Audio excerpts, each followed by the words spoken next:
You're live. What's up, bitches? Welcome back to Bitch with Comrade Misty. I am Comrade Misty, and today I have somebody that there will be rants. There will be rants today. But we're going to start this off with a bitch about my guest, Lucas. My friend Lucas is here, and he gave me homework, you guys, for this show. I had homework, so I'm going to bitch about that just to start off the show. I had 21 pages? 24. 24. He gave me homework for this show. So we're actually going to have like more of a targeted conversation a little bit. At least I'm sure there will be tangents. So Lucas, my friend, welcome back. Or welcome. No, you've only been on Facts on the Ground. Right? Good to be back on one of your shows. Yeah, I get them all confused. They all kind of blur together. Have you been on the vigils yet? One of them. Okay. See, I knew there had been more than one, but I get all my shows confused. Okay, so how do you want to jump into this thing? Because there's a lot to talk about. So I've been calling it environmental imperialism, which, you know, I think it speaks for itself. But it's this weird. There's a lot, you know what I'm saying? Like there's a lot of different aspects. Like there's one, we should just, okay, you dive into it. Cause there's really a lot and I don't even know where to start.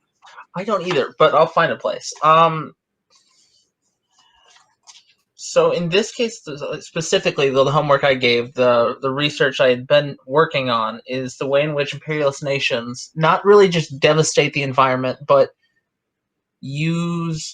are likely to use environmental concerns as a method of continued imperialism. The way we've done that, like the United States has entered countries under the guise of human rights efforts in order to occupy and take resources like oil, it's very likely that we will be engaging the same way over water resources, over climate aid. And that was sort of the research I was doing. I guess that's where I want to jump in. And I know you had a lot of areas in here you wanted to talk about specifically. I really do. Yeah, I do. Okay, so I think that there's really going to be no surprise, like some of the stuff that you know, what is going to come from a massive shift in climate change. You know, the temperature is going to fluctuate greatly on either end. So, and places that are really arid and dry, they're going to have, you know, a difficult problem. I don't think any of those like pretty obvious facts are going to jump out at anybody or like really be that. My kid's yelling at me. Mom, bring it here. We're doing it live, bitches. So they know it's a relaxed show. Yeah, right. Well, okay. So I'll explain. My internet has been weird all day. It's storming here, and I just got new internet, and they are just now running lines. So it's a little sketchy right now, anyways. And so, Sabrina, bring it here. She's so ridiculous. Anyway, so yeah, I had to reboot the stuff, and now I need to fix her iPad for her. It's a hot mess in my house right now. Anyway, so hold on. Let me yell at her. Hold on. I don't want to yell in the microphone.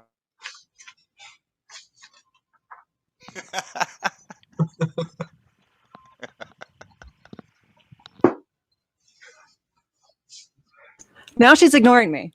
Real talk. She like walked away. I don't know what's happening right now. I just heard a door shut. She's trying to give you more content. Totally.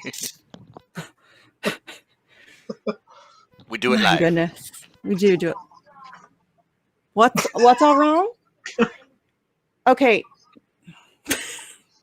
Can I fix it later? Why? You need me to fix that? Yeah. Okay. Well, so sorry. Okay. No, stay over there. Stay. Yep. Off camera.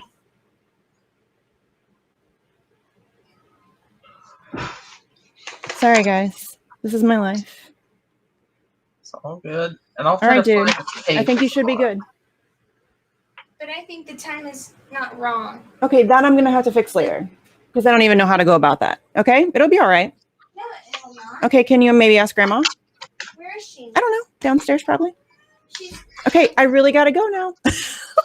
she's getting cat food. Okay, she'll be back. I love you. Sorry, guys. If the time is wrong on something, it's a bad thing. Like if the power goes out and the alarm clock in my room or her room goes off, I have to fix it immediately. It's a whole thing. And the time on her iPad is wrong. So I don't know how long we'll have here. I may have to figure out how to fix it. Sleepy, you could walk me through it. Okay, so Maybe. the thing I wanted to talk about mostly because it struck me because I have never, I mean, I guess I've thought about it, but I don't think it gets talked about enough, is the fact that climate change is likely going to increase the threat of nuclear war. Like that to me really stuck out because I think it's not one of the obvious things to be like concerned about with like water shortages or climate change or, fluctuations in, farming capabilities or whatever. But that I don't think is something that people touch on very much. So let's talk about that because that's fucked up. That's pretty scary. Yeah. Yeah. Do you remember where you highlighted that one? It's on page 4 of your paper, I think. Unless my thing printed it wrong. I'm losing my mind today, you guys. Seriously. Well, I do know a lot of this came down to government reports with national security analysts who had discussed, on one hand, the fact, as a lot of people talk about, the radicalization elements, the conflict, the threat multipliers that come with climate change, where the impacts can cause not just the environmental harm, but social harm. They can create really hostile environments and increase the rate of violence.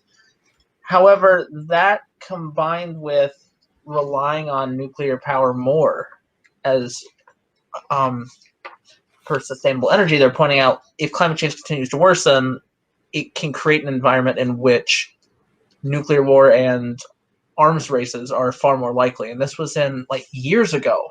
Even back before the 2010s hit, they were already just saying, yeah, I mean, this is a very likely thing. We believe this will happen. And, and then they did nothing. Yeah, that's okay. They always do nothing. Well, yeah. Let's bitch about that because Jesus fucking Christ. We've been hearing about this for fucking ever. And it's like, yeah, we're going to have another task force or we have not done jack shit. Like nothing has been done. Not a damn thing has been done to prevent this. Like they're focusing on, okay, so if climate change, like if everything goes to shit, how are we going to best colonize resources for ourselves? True. That's, and I mean, that's their outlook. Our current program, and it's been this way since, what was it?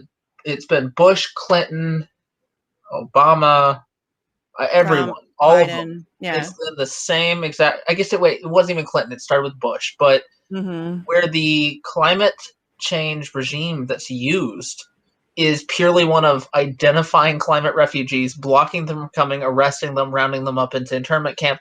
All of that, it's war games based around oppressing climate refugees. And that's been our entire program. So even people talked about the devastation of the environmental fields under Trump. I'm like, that stayed the same. We still played those war games to practice how to get rid of climate refugees. That's been the one consistent element. And like with a lot of things, Bush put something horrible into place and Obama militarized it further. And then it just... There was like a really creepy wording about that too, where Obama, like the way that they phrased it in Obama's thing was like that they're going to, the Coast Guard is going to have to, was it react? No. Oh, yeah. What is that phrase? It's so fucked up. Like just the phrasing of it. Cause propaganda and all the language is always really interesting to me. I think I can find it. Oh, here we go. Hold on. Okay. In a discussion with Coast Guard cadets regarding the quote rising possibility of climate refugees end quote, Obama told them that quote they will have to respond end quote. They will have to respond. Like that's ominous to me. Like if there's climate refugees, you're gonna have to respond. You know what I mean? Like that's how I picture it. It is, to take that even further, and it's a lot of things. I scrapped probably 4 or 5 papers this length across the course of making this paper. So there's plenty more that I will be sending you in the near future. Don't worry.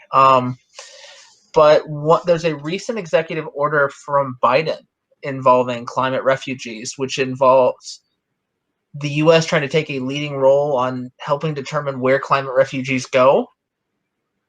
So it's one of those people who look at that and don't look at any of the surrounding context, especially the way it's worded. If you're not going to pay attention, it doesn't sound as bad as it really is. It's one of those, but if you look at what our actual climate security regime is, what our tactics It's are. not what our even like policies are. climate security. It's just really just how can we fuck everybody else up and take all the stuff that we need when things go down. Security. That's there. Yeah, there's no like, how can we stop this? How can we help people? How can we like? There's none of that. It's all just like, how are we going to use our military might to make sure that we get all the things, we get all the water, we get all the whatever. You know what I mean? The water's the big thing. I don't think people realize. I think they're starting to, and I think the whole like Bill Gates buying up all the land is starting to wake some people up. People need to look at agriculture with that too, though. His Gates's work with Monsanto is just terrifying. Yeah, and he owns like, I don't know, like 50% of the fucking farmland in this country. That's not okay. Yeah, I don't want Bill Gates to own all the food.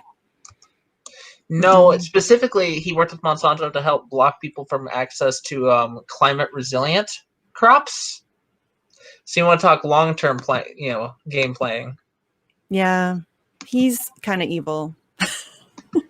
Yeah, which again, like, I'm glad people are seeing it. I'm glad that one after the next, the concept of the benevolent billionaire is shattering. But I mean, it should have been shattered long time. It's really weird that that's even a thing that we. And I get that it's a lot of PR. Like Bill Gates puts on his little sweater, and his khaki pants, and his glasses, and he's very, kind of goofy, and everybody thinks he's just this nice guy. He's not a nice guy. You don't get to that position have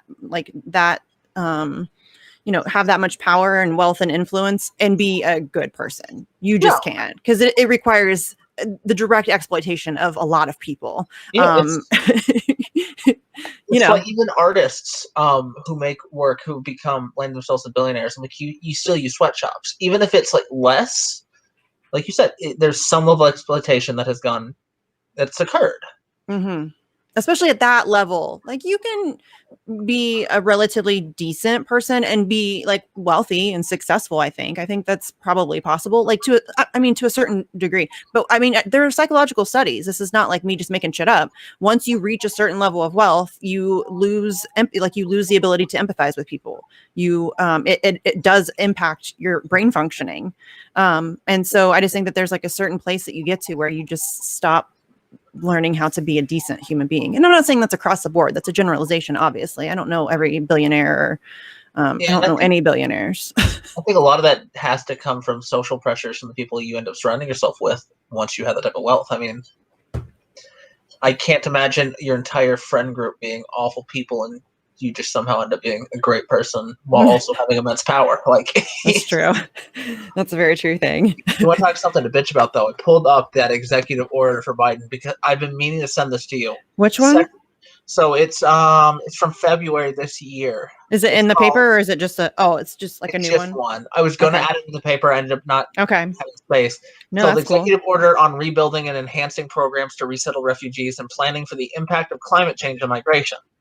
So Section 1, like all Section 1s of these policies, it lays out sort of like what's the purpose behind it. In this first sentence, you're going to scream.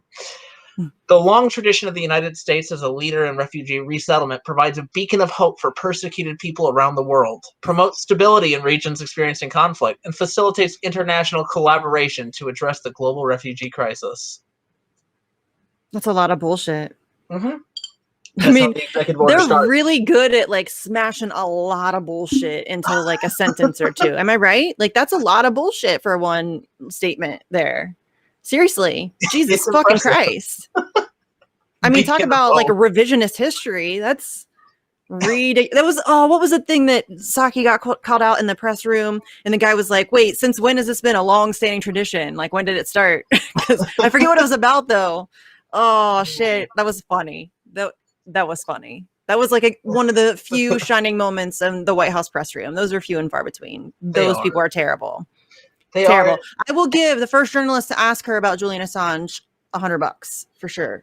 Like, somebody, or not ask her, not even, maybe Merrick Garland. I don't know who we should ask. Somebody needs to go ask somebody who will give, like, we need some pressure. Journalists. Hello. Sorry. That's my Assange rant for the day. But journalists, you should go help your own. Dude's being tortured to death. Speaking of helping your own, I mean, bombing Al Jazeera's building, there's still a lot of silence on that one. Still a whole lot of No, it was the AP. And then Well, they fired were a both. journalist. Yeah. Both. Oh, it was both? Okay. Yeah. But then the AP, they got bombed. And then a journalist had like some affiliation to some Palestinian rights group in like college, and they fired her.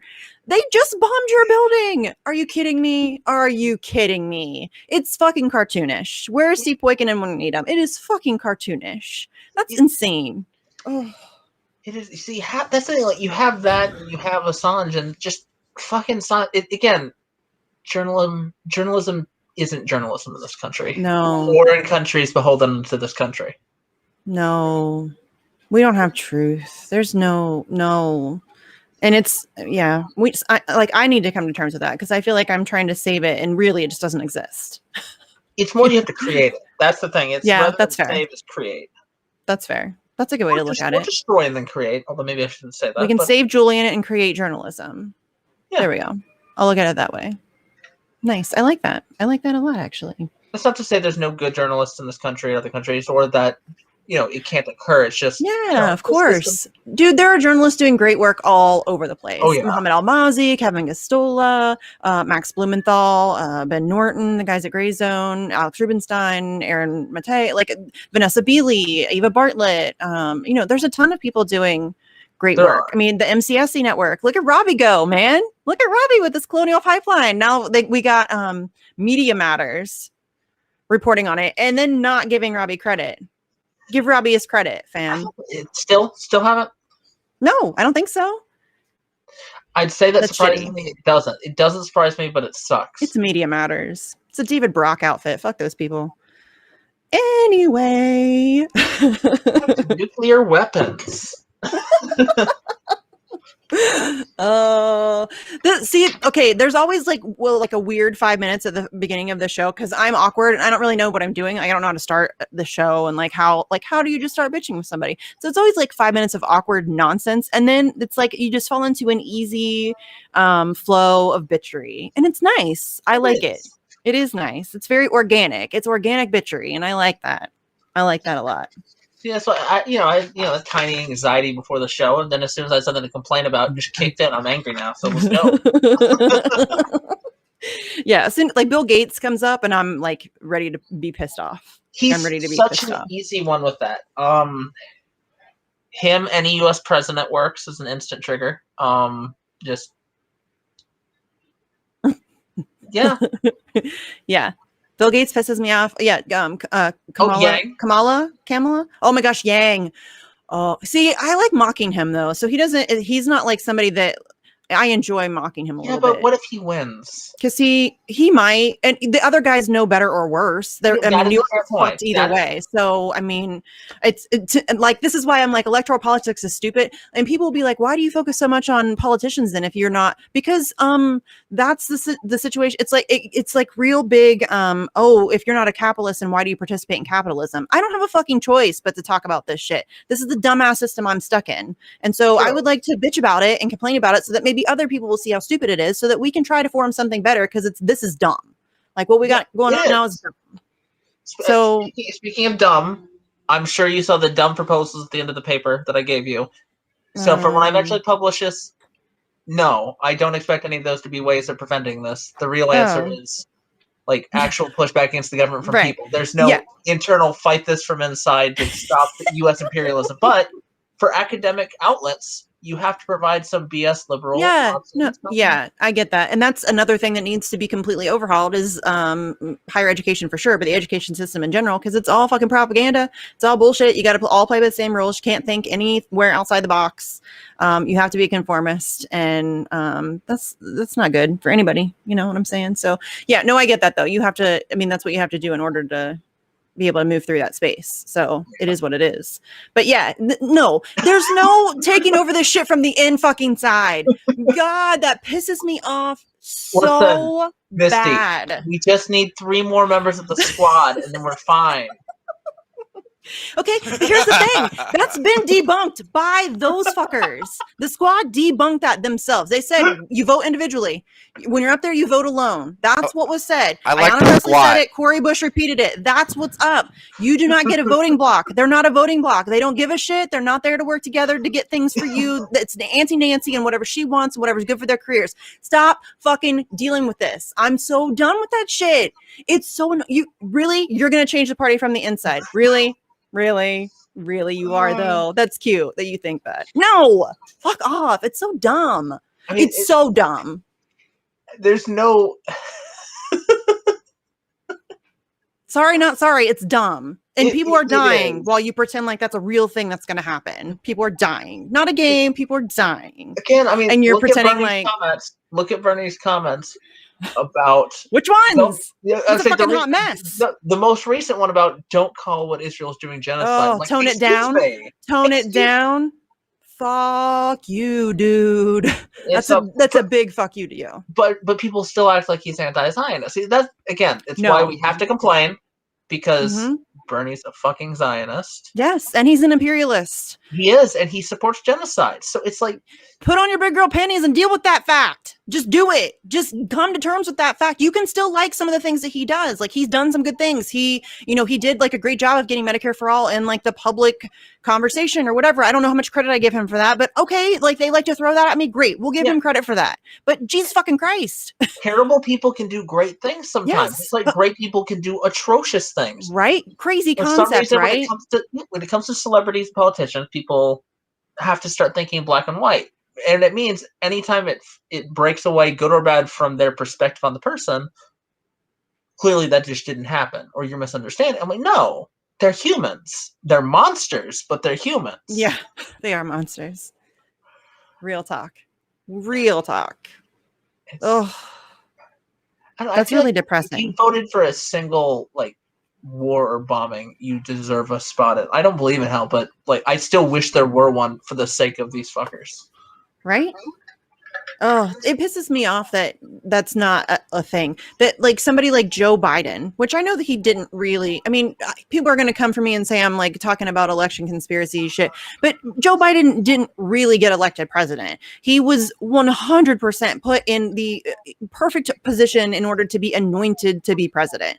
That's just how the system works. Every president that is chosen is chosen. Like it's a system in which certain people, kiss the right asses and have the right contacts and all of that. It's never based on policy or merit. No, because they don't ever talk about policy.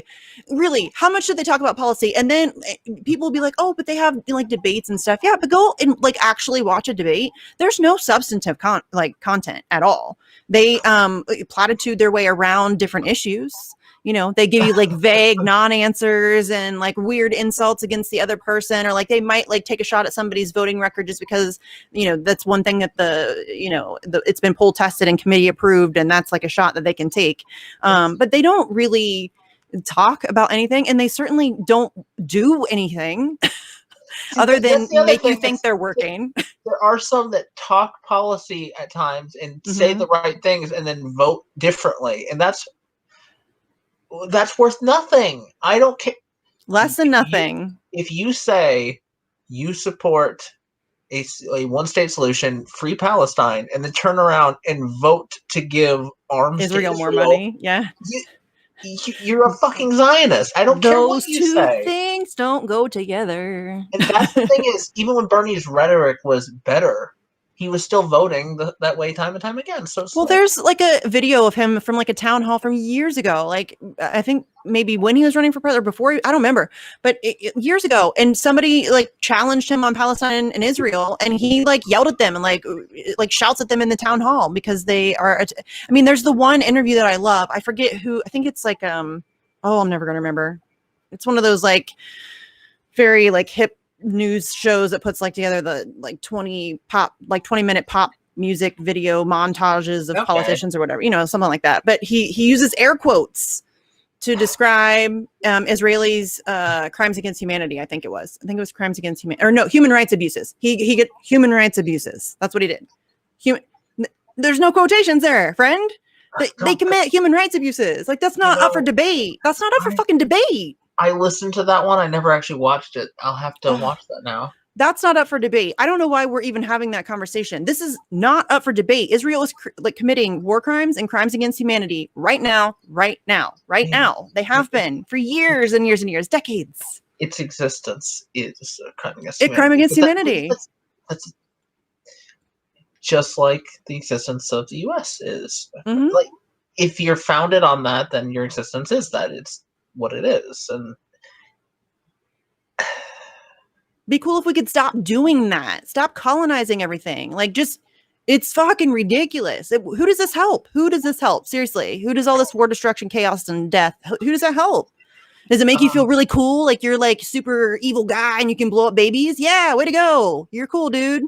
Fuck off. You're a psychopath. Get help. Yeah. You know? Like, get help. You don't, that's like how you live in life. That's not, it's ridiculous. It's so dumb. Like, we teach our kids, use your words, don't hit your friends. But then world leaders blow shit up for fun and to steal resources. It's dumb. It's like, imagine caring that little about whether or not, because again, most of these fuckers will be remembered for decades after their deaths, but they care so little about the actual like content of their legacy. Right. It's like, I'm sorry, do you not actually care how 10, 20, 100 years from now people are going to look back at you? Because like presidents of major nations, or nations in general, if you were a leader, you will be remembered. You will be put in those history books. You can't control what happens in the history book after your death. Well, they think that they can write their own history while they're still alive. They're very good at that. Like, especially Netanyahu and Israel, they're really good at narrative control. Their PR game is on fucking point. They are excellent at that shit. I've never seen a better one. Oh my God. So good. Seriously, all the mad props to those evil geniuses, because you're good at that game. For real. They're so good at that game. And it's spreads over here too. I mean, story for another day, but there's synagogues out here where they make the 8-year-olds pledge allegiance to Israel during like day school. Like, it's spread, and it's that is definitely a topic for a different day. That can be an entire segment. That could be like that could be a 2-hour. I could bitch about that for 2 hours. Seriously, just because I'm seriously. Needless to say, I'm not allowed back at my old synagogue, I think, but that's, again, topic for another day. You should come back, and we need to hear that story. It's one of those, I haven't officially, but it's one of those, I'm right. You're just not. It's because they haven't found my Twitter yet. That's the only reason. Oh, okay. I'm so glad I don't have to worry about anybody finding my Twitter. Like, people that know me know, like, who I am, and like I don't have to, like, I get that you have to do it like for school and work and all that stuff, and just that I don't have to. I'll unlock it again as soon as I'm trying to land a job right now. It's like, once I have it, cool. If they fire me, they fire me. But I just want to have the job first, right? So at least then I've gotten fired from it for what I posted, rather than not getting even get hired. Right? Yeah, I get that. I totally get that. Because one's a badge and one's just a slap in the face. I prefer the badge than the slap in the face. Yeah, I don't have much of a filter. That would be really hard. That's why I just privated the account. Yeah, that's a good idea. Because I don't have a filter, and like I've actually sabotaged like grades and like in class. You don't have a filter, actually. No, I don't. I burn bridges with all sorts of CNN contributors, leaders of law firms. I enjoy it. I don't think those people would come anywhere near me.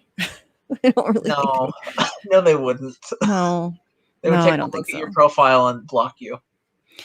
That's happened before, or just like one simple exchange. That's happened before for sure. Hey, why don't you cover Julian Assange? Blocked. I get that a lot, which is weird because I just asked the one time. It's not like there are people I do absolutely badger because they should be covering Julian Assange. Absolutely. And it's worked. So don't come for me, bitches. Stop. I shouldn't have to ask. He said something about Assange for 5 seconds 3 years ago. Isn't that enough, Misty? Right. Well, my favorite one too is when they are like, oh, okay. Like if I ask Bernie Sanders to speak on Julian Assange, what do you want him to do? Drop everything and just focus on Assange? No. That's not at all what I said, but it'd be cool if he'd even just say his fucking name. That'd be a good place to start. Can we start there? Like that? How about that? How about that? Can we do that? I've never asked anybody to like become like psycho obsessed like I am. This is my thing. Free speech, press freedom, all of that stuff. That's my thing. I'm not expecting it to be everybody's thing, but this is the most important. Right-wing reactionary. I know, right? I'm such a MAGA or a Nazi collaborator or whatever. I don't give a shit whatever label you want to put on me. All I know is that we're like willingly handing over our ability to speak and to know things and to I don't want psychopaths like to have global jurisdiction over speech and thought and information and journalism. I'm a little uncomfortable with that. Call me crazy. That's fine. I don't care. I mean, yeah. I mean, a fun game for anyone watching, a fun game that I played in my head. I'm like, okay, let's say I wanted to do, really go for journalism full on. What country would be safe? Play that game. What country would you be safe from the U.S.? Nowhere. That's the thing. It's the fun thing where it's like you start trying to calculate. It's like, okay, this country might not extradite, but it's covered in U.S. military bases. This one does. I'm like, this one wouldn't extradite, but the U.S. is close enough they could easily invade. I'm like, it's a fun game. There's nowhere. Especially when you then. That's what I tweeted. Or I tweeted something about this earlier. I said, what would the systematic destruction of the First Amendment do for you and your loved ones? And people were responding, oh, it's time to leave. Where are you going to go? Because currently, right now, the United States is seeking to have jurisdiction over the globe on information and journalism and press freedom and speech. Like, that's what's happening. That's what the Julian Assange case means. I know that sounds dramatic. That's what it means. That's what's happening. That's what they said in court. This is what they're seeking. They want to be able to go and get anybody, anytime, anywhere for saying or printing things or talking about things that embarrass them or that they don't like or that are against their agenda. I am not comfortable with that. No. I mean, hell, the work I want to do, which I talked about, like, which isn't even related to this. It's more environmental work, very specific niche. I'm like, there's a potential of me getting in trouble for it. So I had to look. I'm like, well, you could be an environmental terrorist. You might be listed as an environmental terrorist right now. Wave to the nice NSA agent watching this. Yeah, I'm probably on a watch list of some kind. It's I'm sure we all are, really. That's why I'm laughing because I'm about to start studying for the bar exam, knowing I might just be rejected because I've already been flagged. Like, because they have the fitness and character part, and I'm like, no, there's a very good chance I'm going to be rejected after I've taken the exam. Because they're like, sorry. It's just really weird to the extent that they spy on us and have to know things about us. But they want to do everything behind closed doors. All of their corruption, their war crimes, their criminality, all of the stuff that they're doing to screw you and your family over right now. And that includes your faves. Your faves are doing that too. But they get to do that with absolutely no transparency. And if you dare to speak out against them, look what they do to you. If you expose them and look what they're doing to Julian Assange. That's what I've always said. He is like the warning. This is what happens. Don't come for us. This is what happens if you do. And that's what they're using him for. He's the example. Yeah. And that's what's crazy. Willingly. And it's kind of like the same thing with climate change. Like, we're willingly being led into our own demise. Like, we're like zombie walking into our own demise. Nobody's paying attention. Nobody gives a fuck. Kim Kardashian's getting sued apparently, and that's like a story. And I didn't know that. She was staying off of Twitter for a while. I did not know that. It was on trending. I didn't look at it. I just saw it said like Kim K sued. I think it was like by groundskeepers or something like some. I don't know. I just saw on the trending thing, but it's like Jill Biden wore a scrunchie. The dog peed in the White House hallway. Nobody gives a flying fuck. People are dying in Yemen. Israel's destroying Palestine and ethnically cleansing Palestinians. And, the United States still can't get healthcare in the year 2021 during the middle of a pandemic. And Flint still doesn't have clean water. And we still have troops deployed in countless countries. Yes. Yes. All over the fucking globe. We've just occupied the whole damn place. I mean, really. Look at the amount of like bases that we have compared to every other country. It's embarrassing. I mean, that's why I don't trust people who try again. Okay, I don't trust politicians in general, but there's like the levels of distrust here. Like again, I trust Bernie less than I trust certain other. It. Right.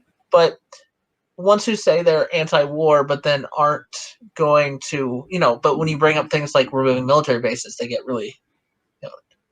I'm like, Tulsi's a okay, good one to mention. Come at me, Tulsi fans. Do it. She's a good one. She does that. She does. But that's the difference between anti-war and anti-imperialist. But also, she was anti. What was it? Forever war, which again, she does. She uses regime change war. She uses that a lot. She likes to use that as a qualifier. Again, I'm like, yes. However, you've got to take it further, and it's. And she's in the fucking military, right there. Huge red flag for me as an anti-imperialist. Huge, glaring, like bright, shiny neon red flag. It is because it's not even one of those. Oh, I served and I've seen how. No, she's currently serving. Yeah. No. That's one of those cases where I'm like, I hate the fact that the policy was a step up in a lot of areas. I'm like, but it's still.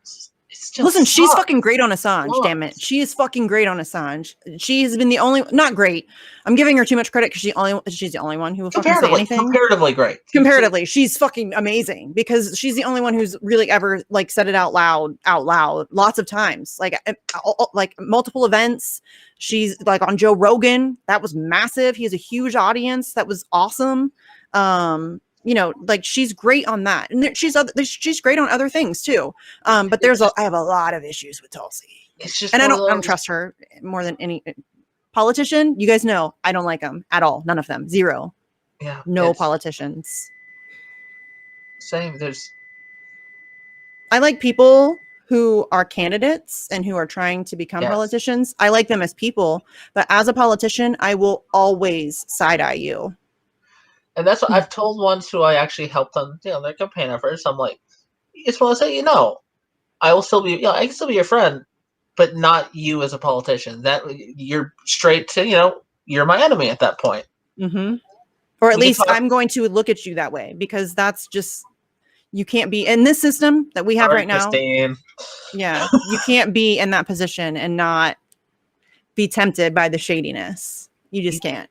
And it's good to have people who care about you to hold you accountable during it. Because we talked earlier about people who you surround yourself with and really falling down those paths for people with money. Politicians, period. Like they're surrounded by the worst of the worst always. Mm-hmm.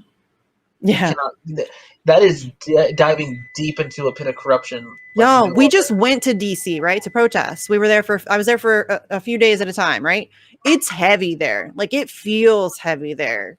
It's not like a joyous, it feels evil. Like maybe it's just because I know the amount of evil. So like I cognitively am aware of like the amount of evil people I'm surrounded by, like walking down the street, like, okay, like these are war criminals. And so that's probably part of it, but it is like a really heavy place. It's not a good place, really. There's no like goodness there. No. All the shit that like people think, like the Capitol building. I remember after the insurrection, everybody was like, "Oh my gosh, what if they damage the Capitol building?" Who gives a flying fuck? Do you have any idea the amount of corruption and criminality that has come out of that building? I mean, yay, old architecture. I'm a huge fan of old architecture, but I got no love for those buildings. That's like just a whole bunch of evil shit. What if I'm saying? Graffiti's a penis inside the Nazi war room? Oh no! Right? It's like built by slaves, fam. Ugh, I'm okay with it not being there. It's fine. But we just talked about military bases, and I remember like part of the report, like I wanted to touch on was about that because like it's like I'm okay with this because there's like damage to I can't find it. There's like damage to military bases. I'm okay with that. It's just it's an element of the analysis they do, and I'm like, I get it. Yeah. I'm sure there's there's a lot of them are expected to be underwater. And the thing is that the reason why we should care about this is the fact that means there's going to be more. It's one of those, the discussion. It's not just them. The discussion is still about, well, how do we protect the military bases? Not, well. How do we protect the people? Yeah, how do we prevent the military bases from, yeah. You gonna make it, dude? I don't know. Are you tired? Also, just dreading the idea of having to work in DC because that's where most of the options are right now. And I'm like, Oh, and I totally just like made you bummed out about it, huh? It is pretty gross there, though. oh, I know it's gross. It's terrible. Morgan lives there, though. You can hang out with Morgan. There you go. I can annoy the Gray Zone people too. Yeah. Two of them are there, right? I think, and I think Dan Cohen, Max and Anya are there. I think they were. I don't know, but I think Dan Cohen is there too, or I don't know. They all are everywhere. You know how that goes. Sometimes they're in Venezuela. Sometimes they're in Syria. Just depends. Who knows? Yeah, Aaron just went to Syria. That was cool. Nice. Oh, and just to be clear, so earlier, a lot of the issues like the nuclear war issues that we talked about, it was actually 2003 Pentagon report, just in case anyone tried to look it up. Yeah, cool. I can link to that later. I can add it in later. So people can, because you guys should check this shit out. Like, don't just believe us. Like, this is a real not good thing. It's a real not good thing. And I'll definitely send you a link once the full paper is ready to be, put online. Yeah, where's the? Oh, here it is. Yeah, the Kamala Harris quote. What paper This is fucking crazy. She said it out loud. She said the quiet part loud. Okay, so for years and generations, wars have been fought over oil. Did she just say that out loud? She said that out loud. When I saw that clip, I was like, did she just say that out loud? Really? That's true. That's a true thing. She just told the truth. But the thing is that they've managed to normalize it to the point where everybody's like, yeah, all right. No big deal. It's not over anything. It's oil. In a short matter of time, they will be fought over water. So when we think about building up our economy around our infrastructure on something like water policy, it's literally about jobs. It's about the fundamental source of life. It will sustain life, and it's about strengthening up our nation around a commodity that is a precious commodity. Holy fucking shit. That is some dark stuff. I had been researching this for like a year and a half leading up to the, before that quote came out. And then when it did, I'm like, I had been struggling to force like my advisor and all to really take this paper seriously in some ways. Because a lot of they're like, it's too theoretical, and then that quote came out and they're like, well, you're good to go now. Because, yeah, I remember I think you DM'd me when that quote came out, actually. You may have been the one that sent it to me. Yeah, it's because there's always been this pushback, and you'll see a lot of academic critiques of the water war thesis, the idea that we'll be fighting wars over water. A lot of them say, well, yeah, there's water cooperation, because statistically, like historically speaking, regions tend to cooperate over water issues rather than, have like violent conflicts. Sure. Mm-hmm. But that ignores the analysis. American imperialism? Yes, it ignores imperialism because, yes, people in the region have everything to gain from cooperating. The United States doesn't give a fuck. Yeah, the U.S. has everything to gain from either starting the conflict or manufacturing one between them. They will come steal your shit.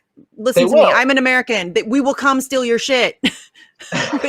we will do that. 100%. We don't care how many of you die. That's our foreign policy. And it's just going to transfer over to water once that becomes. And I think there's even a part in I should have took notes rather than highlighting, so I don't have to keep searching through this. But you were talking about how water at times is worth more. Bottled water is worth more than oil at the same. You know what I mean? Like that's where we're headed. No, I'm not sure. Right now, I know the oil prices are. I'm sure it fluctuates. But yeah, I have checked it multiple times, and there's articles from different years where a bottle of water was worth more than, the same number of ounces of fucking oil. And we should talk about why that's important because, homies, oil and water are very different things. You don't need oil to survive. Like that's not a thing you need to live, maybe you can't like drive a car or what, and that'll suck and there'll be some inconvenience to that, but you need water to live, like for all of life. Water impacts all of life. We can build a post-oil society. You can't build the post-water one. No, I mean, at least not yet. Full robot bodies, which I'm really aching for, but right. That's out of reach and out of, the reach for me financially. So and it's, we're going to be dead before that's probably possible. I'm sure we're headed that way, but which is another level of scary. But I mean, this is not seriously. I get like the oil wars. Everybody thought that was bad. What do you think it's going to be like when there's water scarcity and people, it's like life or death? And a lot, because it's not just, it's those records where it's like, yeah, there's fine, it's technically a renewable resource, but it's not completely. It's the fact that if Right. you dry up a region through climate change, that region is not going to receive that water. Well, and there's like the acidification of like The it's, oceans, Mhm. that's another topic that I could come back for an entire day on. That's some terrifying shit. The fact that so almost all of the the negative rays that are being absorbed by the ocean. Yeah. And We talked about this a little bit with Jeffrey Ventry on Facts on the Good. Ground. He's the whistleblower from Blackfish. oh, And so they're like really his friend. Oh, why am I forgetting his name? God damn it. I'm so sorry. Paul, I can't remember his last name. Anyway, they were both whistleblowers from the film.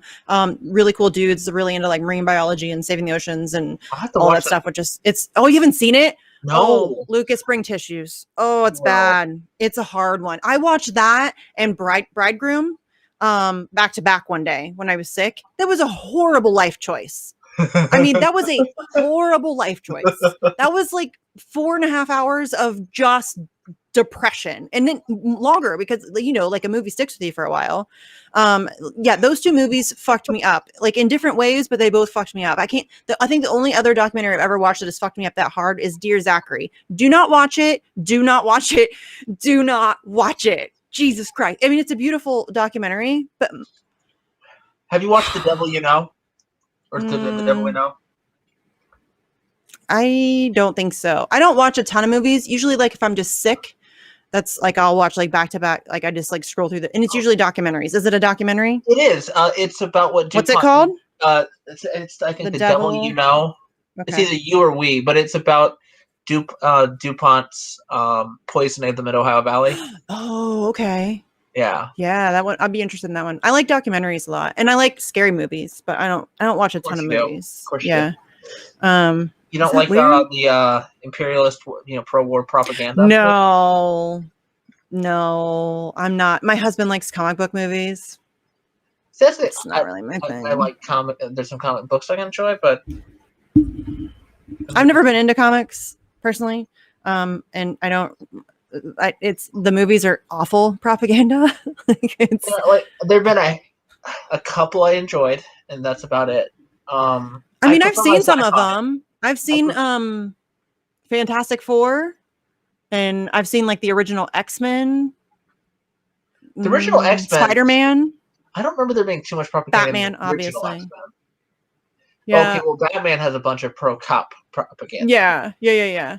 No, but I was like, 7 when that came out or whatever. And that Prince song was hot. Like that was like the jam of that time, Yeah. So but I'm just not in. Huh? Prince's birthday's coming up already. Oh, I miss him. Is that weird that I miss people like that I've never met? I don't think so. Like I miss Tom Petty and I miss Robin Williams and Anthony Bourdain. And there's people that like Anthony Bourdain was an anti-imperialist, which yes, I honestly, people think I'm crazy for saying this, but I had the biggest crush on Anthony Bourdain. Oh my God, his mind, like I mean, I think he's like a good-looking dude, anyways. Kind of like I don't know, like gruff and you know what I mean? Like he's got like that whole thing going for him, but like just his brain, like the way that he thinks about things and like that's just hot to me. And he was like hardcore anti-imperialist and all about the people you don't see in the public eye ever. No. And the way that he like could move through cultures and be accepted and be respectful and be genuinely interested and like that was I loved him so much. Seriously, like I've watched No Reservations a gazillion times. I have not actually seen it. But it's a series. It's like he just goes to a different place each week or whatever. And so many shows. It's like a foodie show. Yeah. Yeah, I haven't watched that specific show though. I'll have to look at that. That's good. I loved him. That's my little confession for the day. I had a crush on Anthony Bourdain. Can't help it. Cannot help it.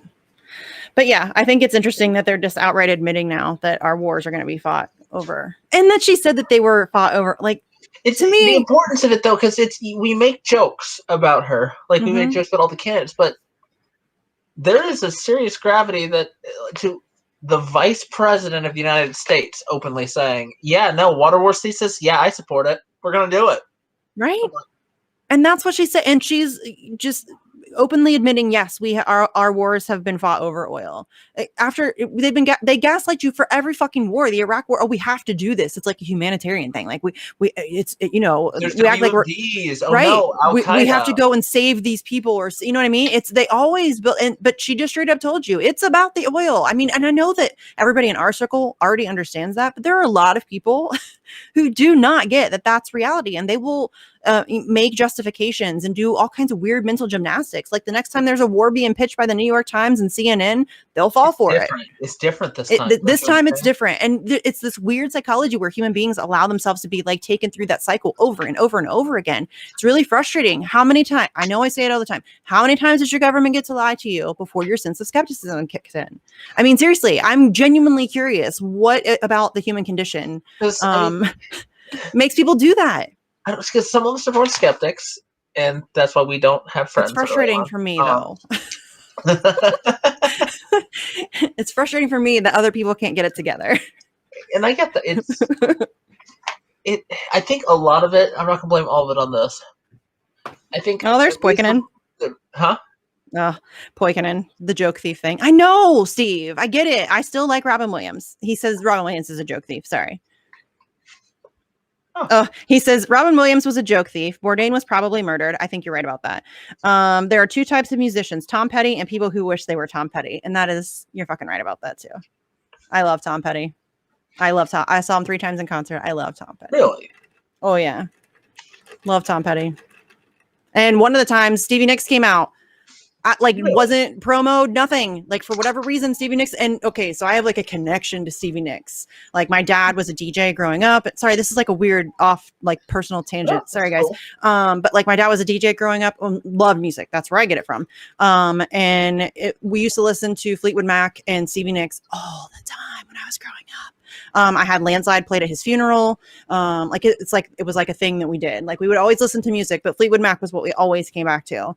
And so I have a thing with Stevie Nicks. And then I'm at a Tom Petty concert and Stevie Nicks out of nowhere comes walking out on stage. And I'm like, what the fuck is happening?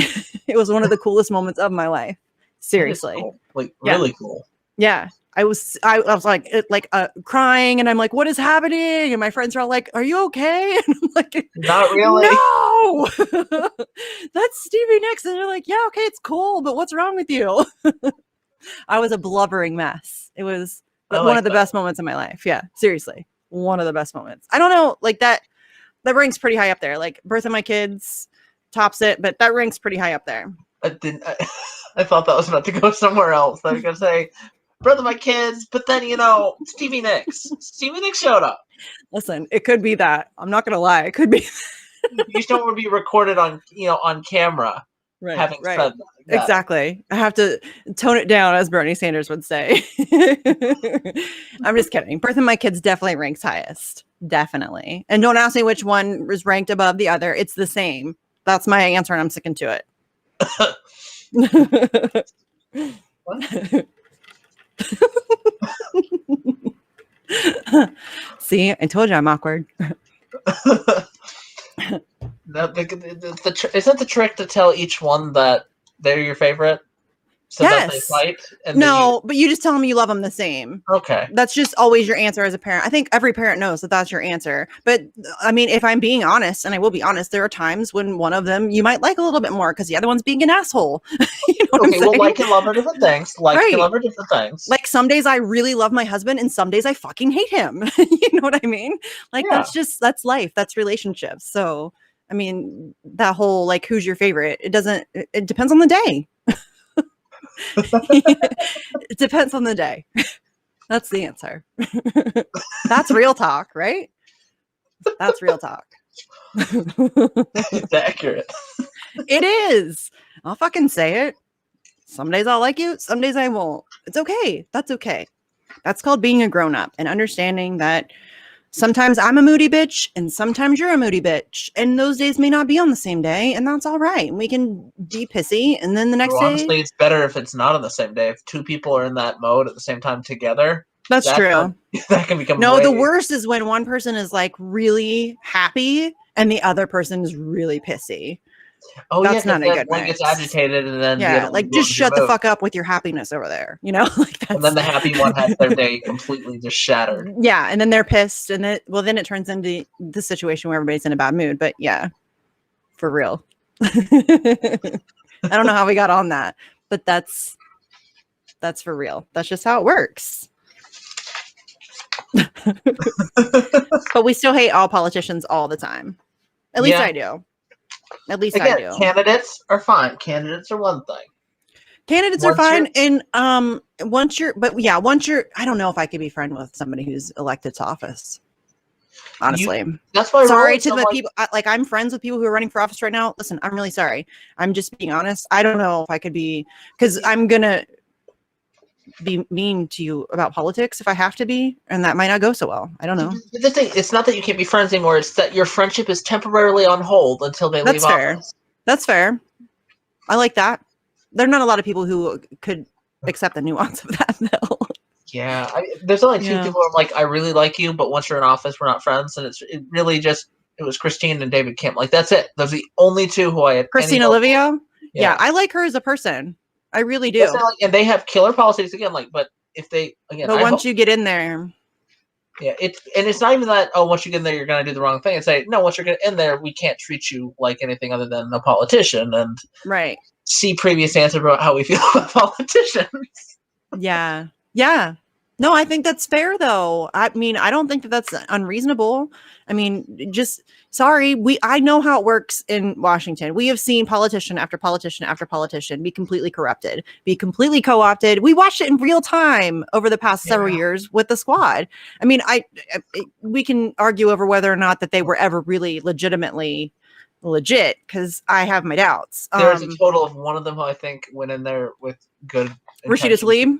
Yeah, that's it. That's the only one I see. I think she. I'm not convinced, but she's the only one that I'm like, maybe. I think she went in there with a single issue she wanted to protect dearly, and that's it. And again, it's mouse. I respect that. I don't think the others went in there with good intentions. I don't. No, I don't think so either. I don't think you go into politics. Really? Not again in this current system. I just don't think that that's something that somebody's drawn to. It's corrupt as fuck. Like, I mean, to the core. Someone wanted to jump in to get one policy forced through, and it's a policy that mattered. Like, sure, that's one thing, right? And I think that comes down to, I'm not like a huge fan or something, but Jesse Ventura's idea of statesmen replacing the politicians. I'm like, yeah, you should have term limits where like, okay, you were elected once, bye. Like honestly, like. You should not be in office more than a couple times. Period. Like why? It shouldn't be a career, y'all. It should not be a career. It should not be a career, because that's where you end up with problems. I mean, there are a lot of problems like the money involved in politics. If we could get rid of the money, then I don't care if you're an effective legislator and you want to go work at this job and we'll still pay you decently and we'll give you, sure. Okay. But you don't get to all the money, all the benefits, all the kickbacks, all that stuff. But that's almost impossible. Again, in this current system, if we burnt this system to the ground and built something better, that's, there are a lot of, that's what I'm saying. It's way too far gone. Stop making me daydream here. Right? I know, because it makes me mad because it can 100% be done. Yeah. 100%. Human beings are incredibly intelligent and resourceful, and look at all the shit that we've managed to accomplish thus far. And again, I know that we don't have like a basis for comparison here. Like we're kind of the guinea pigs, at least to our knowledge. But we've managed to accomplish a lot of really cool stuff and figure out how to do a lot of really cool things. And people want to tell me I'm crazy for thinking that we can make sure that everybody can live a decent life and have food and water and clean air. And that seems fucking weird to me that people aren't like, that's the end goal. Why is that not the end goal? That should be the end goal. Why are we not working towards that? It's weird. Like we'd much rather exclude people and hoard wealth and hoard resources and allow. What's weird to me is I understand the people that hoard all the shit, they're psychopaths. The people that allow it and then cheer them on as they're stealing from you, that's weird. I don't understand those people. I haven't gotten to say this in a couple of years, but fuck John Locke. I just want to throw that in because you're talking about hoarding Wait, wealth. who? The political theorist who helped. He specifically helped write these like constitutions for states to help them take land away from indigenous peoples. Mm. But he's treated as sort of one of like the fathers of liberalism and all. Again, you wonder why our system is the way it is. Right. A lot of times you do look to, well, what theory are you basing your? Oh, okay. Yeah. No, it's just, but it is really weird. The psychology behind human beings, not understanding that we don't have to blow people up. Yes, Gloria, I got earphones. I'm a big girl now. But yeah, you don't have to blow people. Like we really could just be grown-ups and have conversations and discuss our differences and cooperate as much as we can to do what's best for everybody. And I know, is that really tinfoil hattie? Like that seems it's weird because people will be like, "Oh God, you're such a purist. You want no? I don't think that's unreasonable. I think I'm a grown up. I can manage not to like go around hitting people that piss me off. Why can't grown up world leaders not refrain from bombing people for oil? You can do it. Be a big boy or girl. You know." how is using existing wealth to house, clothe, and feed people and too idealistic? The wealth Right? is there. It's literally right there. Yeah. And it's all like wealth is a human construct anyways. It doesn't mean anything. So who gives a flying fuck if you can buy another Lamborghini? I don't. I would much rather use that money to feed a child.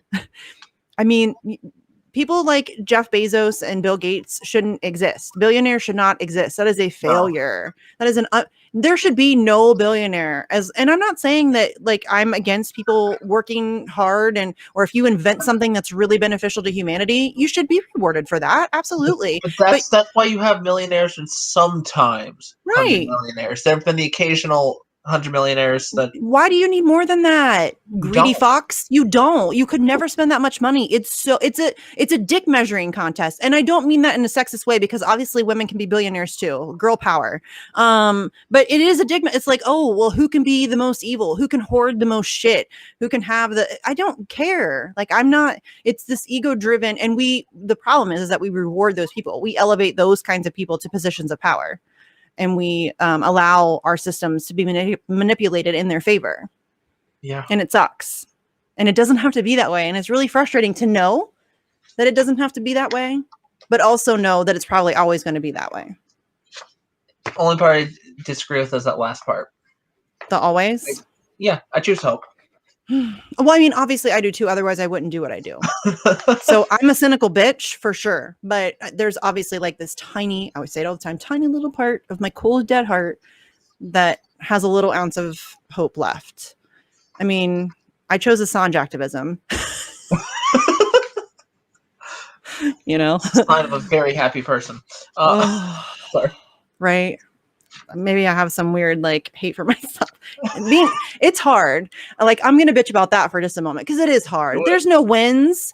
There's no fucking wins. There's no like relaxing. There's no breather. A dude's life is on the line. My ability to speak and have information and seek the ability to hold power to account for their actions. All that stuff's on the line, and I can't get anybody to care about it. And then I get mad at myself because I can't figure out how to get people to care about it. And I don't know the right words to say to make people understand how important it is. And I feel like I'm just yelling out into the ether and it sucks sometimes. It really does. So that was my little pity fest there. But I will say too, it is also really rewarding. And I've met the coolest people. I mean, seriously, the coolest people, like free thinking, open-minded, and across the fucking spectrum, like a weird amalgamation of political ideologies and beliefs. And I don't agree with, guess what? I don't agree with them. There are Assange supporters that I don't agree with. Oh my God, it's crazy. But we're still working on the same thing. It's weird. We managed to do that. We both want something done. And so we work together to accomplish that goal. And then we disagree. It's totally possible. Believe it or not. I think that goes back to your point about being adults. Right? Yeah. It's really, again, that's another thing that's weird. That's a conversation we have to have. Like, it's okay to disagree. You can still talk to people. Like, people straight up cut like relationships off entirely, like with blood, like family. And I get like if it's toxic or whatever, or if it's, but to you voted for Trump, you're out of my life. That's beyond comprehension for me. I just don't understand that. I mean, yeah, I mean, okay, if a relative of mine was attending a pro-Israel rally, yes, I think I'm cutting that tie publicly. Yeah, voting, I can't with voting. Voting is no, voting doesn't do anything. I would definitely, even with the Israel thing, I would have conversations before that person would just be cut out of my life. I've had the conversations many. Absolutely. But that, according to some people, that would make you a Nazi collaborator because you're willing to have a conversation with somebody you don't agree with all the time. It's this ridiculous infantile worldview where if you don't check off all my boxes, then you can't sit with us. Yeah. You know? And it's really fucking weird. And again, like, I definitely have things where I'm unwilling to work with someone if they support. Like, okay, I'm not going to work with someone if they're an imperialist. It doesn't mean it doesn't mean if there's occasionally there's a common goal you work on with something. But if it's if it's an international goal, you can't really be working with an imperialist. It's different goals, and they're going to clash. But I think people should, if they're going to use litmus tests, they should choose them carefully. Mm-hmm. Because I think people end up having so many that basically everyone's going to check off one of the boxes. And it's not that no one should have standards for who they work with, who they spend time with. Sure, it's not even about working with. It's just that's what, like, people are like, you know, hey, if you talk to somebody, then you're like you're collaborating or you're like organizing with them. No, I'm not. I'm having a conversation about a topic that we agree on, or I'm having a conversation with them on a topic we disagree on, and I'm hoping to insert something in their head that maybe will stick. Why is that a bad thing? Do you think that if you ignore people that have bad thoughts or bad opinions, in your opinion, that they just go away? Or do you think that maybe you should have conversations with them and attempt to show them?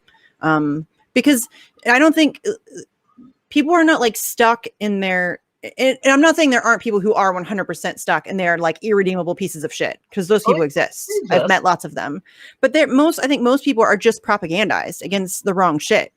And, you know, that's something that you can combat. Once you show people facts, you can, and you at least have to try, in my opinion, because how else do you expect to win? How else do you expect to get shit done unless you, like, the whole getting mad at Jimmy Dore or Max Blumenthal or Anya Parampil or whoever that goes on Tucker Carlson to talk about, like, Anya Parampil goes on Tucker Carlson to talk about anti-imperialism to right-wing people who would probably never hear the things that she's saying out loud. Ever. Let alone the words anti-imperialism. Right. And to me, that's a fucking win. Does that mean Tucker Carlson's a good dude? No. Does that mean that I'm okay with exploiting his platform of 5 to 6 million people every single night to push my ideology out there? Of fucking course I am. Yes, that's how you get shit done. You have to, I'll exploit Tucker Carlson for that. If he wanted me to come on and talk about Julian Assange, I would be there today. I would drive 6 hours to DC. I'll be there. I'll come. I'll talk about Julian Assange. Fuck yes. Let me do that. A lot of people are more okay with the continuation of literal wars than people fighting dirty to get positive change. Yeah. Yeah. I think people want to feel superior. They want to feel smugly superior. Like, I'm better than you. I have the right thoughts. You have the wrong thoughts. I have the right opinions. You have the wrong opinions. They want to be, I think there's a lot of people who really want it to be like a small club, and go ahead. I was going to say, I haven't met so many of them in person. I think because a lot of people, even if they feel that way, they tend to tone it down in person. But online, it's just online. It's overboard. I think a lot of that shit is coordinated, though. You know what I mean? Like, it's just constant shit stirring, and they never focus on things that are actually important. It's true. Like I said, they focus on Ryan Knight. Like, Really? I mean, dude's got a podcast and a Twitter page, and you're focused on Ryan Knight. Why are you not focused? Okay, even if like you think AOC is like yes, queen of the century, there are plenty of politicians or other people with power that you could be focusing your energy on, other than Ryan fucking Knight.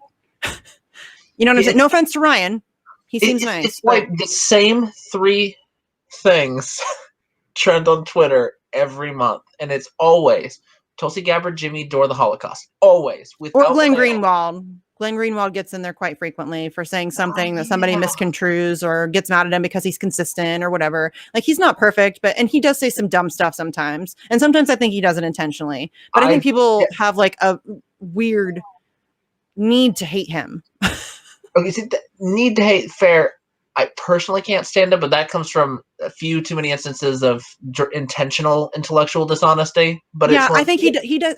I think he does that sometimes, like to be contrarian or provocative or whatever. Yeah, and not to say he hasn't done great things like again speaking out for Assange and all, but I mean the Snowden papers. Exactly. In a journalist, I don't love to see intellectual dishonesty and gaslighting. Just right. Yeah. No, I get it. But there's a lot of people that it doesn't matter what he says or does. They're instantly like, yeah, can't be. They do the same thing with Ryan Knight. It's like, it doesn't matter. He could like, I used to say this about Bernie Sanders too, with the Democrats. I'm like, guys, he could save an orphanage full of babies while putting out a fire and rescuing literally all the dogs, and they would still hate him. Like, they would still treat him like shit. And it doesn't, these people just want, I think there are a lot of like drama queens who just have a need to hate people for no reason, really. I mean, people hate Fiorella for I don't know what, for just telling her truth and covering the things that she covers. You don't have to agree with her. Do you have to like harass her on Twitter? Is that necessary? What's wrong in your life that's how you spend your time? Seriously, I'm curious. You should get help with that.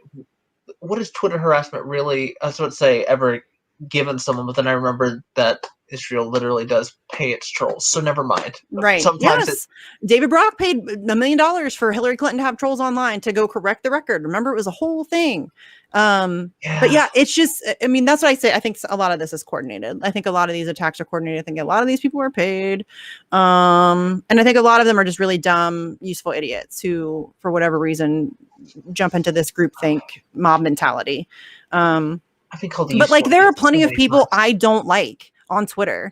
I managed to avoid harassing them and stalking. Like, I managed to avoid stalking them and screenshotting their like every tweet that they make, and I avoid that. It's pretty easy. It's weird. Okay, see, because that's the difference. If you're harassing politicians or celebrities, I'm sorry, difference power, that's always punching up. However, there's a difference between that and screenshotting private, citizens, screenshotting their shit and spreading it around in group chats.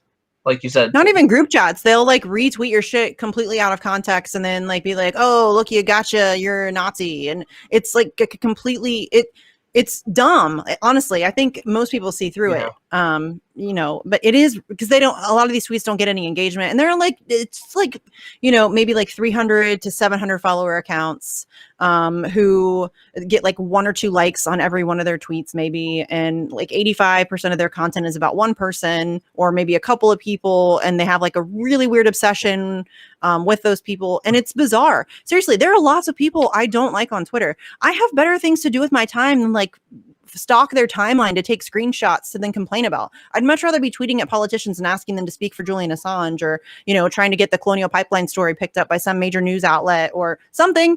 I mean, there are lots of really constructive things you could do with your time on Twitter. And I'm not saying I'm always constructive on Twitter, but hate stalking people, like just random people. What are you doing with your life? You're better off just doing a feel-good talk about music on Twitter than freaking hate stalking. Right. I just think these people don't like themselves much, and it's sad. I mean, or they're getting paid. Or they're getting played. Right. Yeah. There's definitely, my kid's yelling at me again.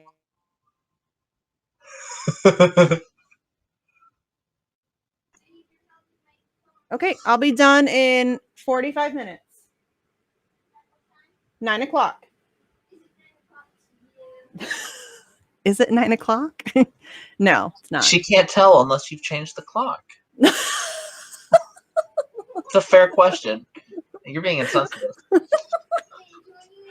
No, because Now she's asking if she can join me. No, it's not happening. I'll be there in a minute. But yeah, I just don't get the appeal of being one of those people who follows somebody. It's just weird to me. Yeah. You know, that's why I tell them, get a plant. Y'all need a plant, grow something, grow some food. We need some mutual aid shit going on. So start growing some food or learn to sew. Learn to cook. Right? Do something. I don't know. Stop feeling so Sewing's bad a about good yourself that point, you though. have to like go attack people. It's not a good look. It's kind of And if sad. you are getting paid, use that network to find a different job. Oh, can you imagine that's how you make your living? I would feel really shitty about myself, honestly. Yeah. I really would. And people try to say that I'm somehow paid or like our GoFundMe's are fake or whatever. Y'all, give me a fucking break. First of all, the Billboard fundraiser receipts are posted, fams. They're publicly available. Yeah, it's still grifting though. If you really break Right. Right. I have some connection to the Billboard company and I'm getting paid on the back end somehow, some way, or maybe they're falsified receipts and I just posted fake Billboard pictures or, I Photoshopped them or something. I wouldn't be surprised at all if that was like a thing that they started. They are pretty funny though. They like rotate through smears. Like right now they're really big on Russia. And so, yeah. And I didn't know that this particular group of stalkers were Russiagators until recently. And when I found out, I seriously died. I was like, this is, of course they are, And so that's a thing that we're Russian. There's a bunch of smears, but they like to rotate. And they also, I've noticed that they tend to rotate through who they target. So like they'll target Fee for a little while and then they'll switch to Nico and then they switch to Ryan Knight. And I get some of the lower level shit. Fiorella gets it the hardest for sure. No question. People are brutal to her and it pisses me off because Fee is really like one of the nicest people. She's just trying to do good work. She puts a lot of, I stayed at their damn house. They're like Pasta, Fee, and Johnny are three of the nicest damn people I've ever met in my life. Like straight up. They're they're nice, kind, generous with their time. They work really fucking hard. They care immensely about what they're doing and what they're talking about. And they're willing to do it at the cost of being, Pasta doesn't get it. Johnny gets a little bit, I think. No, but Fee gets fucking pummeled. Not like Fee. No, I don't even want to go on Twitter half the time because every time I see that shit, I want to just go off on people. Yeah. It's gross. She is legitimately attacked. Like I get a lot of dumb shit, like just dumb shit. You get the dumbest. That's I have the worst fucking trolls. They're seriously, I deserve better. The lowest quality. Seriously. They're so dumb. They're not even like they can't even put a coherent tweet together. And my favorite is that they like it's like incoherent tweet after incoherent tweet, and then it's like, haha, I win. And they will literally say, like, oh, you're just mad because I won. What did you win? Dumbass. Like what are you talking about? They're so dumb. It's painful. Seriously, but Fee gets like just brutal. People are so mean. And it's like that's really how you conduct yourself. And I get into like snarky Twitter fights with people. Absolutely. Am I mean to people at times? Absolutely. I don't stalk people and like follow them around to literally everything they do. Do we have any trolls in the chat today? I haven't been paying attention. Sorry, chat. I'm really terrible at that. I think it's funny because the first 3 weeks, Sleepy can tell you, they showed up every single week. Every single week they showed up to troll the chat, right? And then, yeah, on Bitch. So every single week for like the first 3 weeks. And then, and most of what they were complaining about was Magnus. I had Magnus on the show. Not one of them showed up and they haven't showed up since. And, I think it's because honestly, the third week I made the point that you're just helping me. You're giving me a view count. You're giving me engagement in the chat. Like you're just helping me. Thanks for that, And I think that they were like, oh, she's right, and they stopped showing up. So I wish come back, fam. Come back. They were fun to kick around, honestly. It was like immediate content because this is a show about bitching, and then they would come in being stupid, and it was like, here we go. Let's talk about that. Me and Steve had some fun a couple nights. I don't know why it's that complicated of a concept. It's like, I'm sorry, Jimmy Dore blew up so much over Twitter controversy that he had no part of. I'm like, you're creating this. And then you always see the complaints of, why does everyone love this? But I'm like, stop talking about him. So I'm like, if I really can't stand certain people, so I just tend to ignore them, and it's just weird to focus on one person. And like the whole force the vote thing, I think that was honestly just a distraction campaign. They didn't want to talk about Medicare for all and forcing the vote and bringing it to so they had to smear and slander and attack Jimmy Dore because he's the guy that brought it up, because that's easier than talking about the fact that we can't even get a vote on Medicare for all. Again, in the United States of America, in the year 2021, there's a pandemic. Whatever you think about the pandemic, I don't care what you think about it. I honestly do not. I do not care. It doesn't matter. The fact that we are it's causing an economic crisis, and we still can't even get a vote on Medicare for all. Every other major country on earth has some form of universal health care, where the United States of America in the year 2021 can't even get a vote. Countries we funnel billions of dollars into. Right? Medicare. Israel has universal health care. Israel has it. We send them billions of dollars. How come we don't have it? Is that really your tax dollars? Okay, MMT people, don't come for me. But your tax dollars go for that. That's what you want, really? It's dumb. Why are people not more pissed off about that? And then to have progressive politicians who run on that shit, and then they get to Congress and they're like, "Sorry, we can't do anything about it. Nope, can't force a vote. Can't do anything. They don't even talk about it much anymore." Honestly, those huge, like that omnibus spending bill, I was amazed.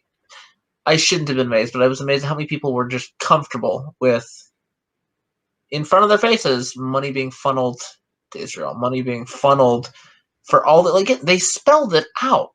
Everything they were doing, they were given like some countries money for like fish breeding. Or some dumb, just some random write-offs, you know what I'm saying? And wait a minute, Flint still doesn't have clean water. Why are we giving other countries? And listen, I'm not saying that we shouldn't help other countries. We absolutely should. But can we manage to do something for our own people for a second? Just for 1 second, maybe, until we start sending money to other people, especially when those countries have the things that we need here. It's fucked up. It's so backwards, and it doesn't make any sense why people are okay with that. Why are you okay with the Israeli government giving their people health care, not Palestinians, but giving their people health care? You can't have it, and we're going to send them money. No, that's dumb. That's really dumb. So and I'm not an isolationist. Weapons to begin with, right? Yes, it's seriously, and it makes me sad because I feel like the American populace has just been beaten down and demoralized to the point where this is what we're willing to accept. A lot of people are really just in the position where they just think that this is the way that it is. We can't do any better. We should be happy with what we've got. And they don't think that it's anything better is possible. And that's sad because we could do tomorrow. Tomorrow, we could do a whole bunch of shit that would help a whole lot of people. People will try to say, it takes time. No, it fucking doesn't. No, it does not. No, it does not. I think human beings are smart enough and capable enough to be able to be like, hey, everybody should be able to eat. Hey, all you people that are throwing food away, all you restaurants and grocery stores that are throwing food away, let's give that to people so they can eat it instead of throwing it away. Hey, farmers who, you see stuff about farmers throwing shit away all the time. Because they can't turn a profit on it. That's fucking crazy. That's not a civilized society. We're going to throw away food because we can't turn a profit. What? It's like Kamala Harris, commodifying water. She literally says in her statement that hold on. Come on. She says it's about the fundamental source of life. It will sustain life. And it's about strengthening up our nation around a commodity. It's fundamental to life, and you're going to commodify it. You're going to turn it into a profit making. No, that's a horrible mindset. What is that? No, you're a fucked up human being if that's the way you think about it. No, these should be protected things. If you need water to survive, then we should. Oh, humanity doesn't deserve planet Earth. We don't deserve our existence. We are fucking it all up, you guys. All the time. Yeah. We really are. I mean, what a fantastic opportunity. And we're choosing to spend our time here bombing children for oil and water. Way to go, guys. We did it. I hate this planet. Can we I get mad. Do you ever think about, the whole multiverse thing? I'm really mad that this is the one I'm stuck in. Like this consciousness. Like, I'm mad. There's a Misty somewhere where things make sense. I want to be her. I want to go there. I don't like that I got stuck here. Yeah. It's fucking annoying. I'm not disagreeing. It is, you guys. It's so dumb. I mean, Steve says it all the time. We live in a cartoon. And not even a good one. No, they have Gal. How do you say her name? Gal Gadot? I don't know if that's right. No. I don't watch her shit, but she's a fucking former IDF soldier, and she's hosting a program on Nat Geo about indigenous peoples being kicked off their land. Are you kidding? Who thought that was a good idea? Are you fucking kidding me? Of all the actresses to choose, you choose a colonizer who... what? And that's all sides propaganda, right? Huh? You saw all siding, of course. Yeah, of course. IOF soldiers always do. Yeah, she can go fuck herself. Oh yeah, she has a lot to repent for. But so does basically everyone at that level in Hollywood. Oh yeah, that's a whole other thing.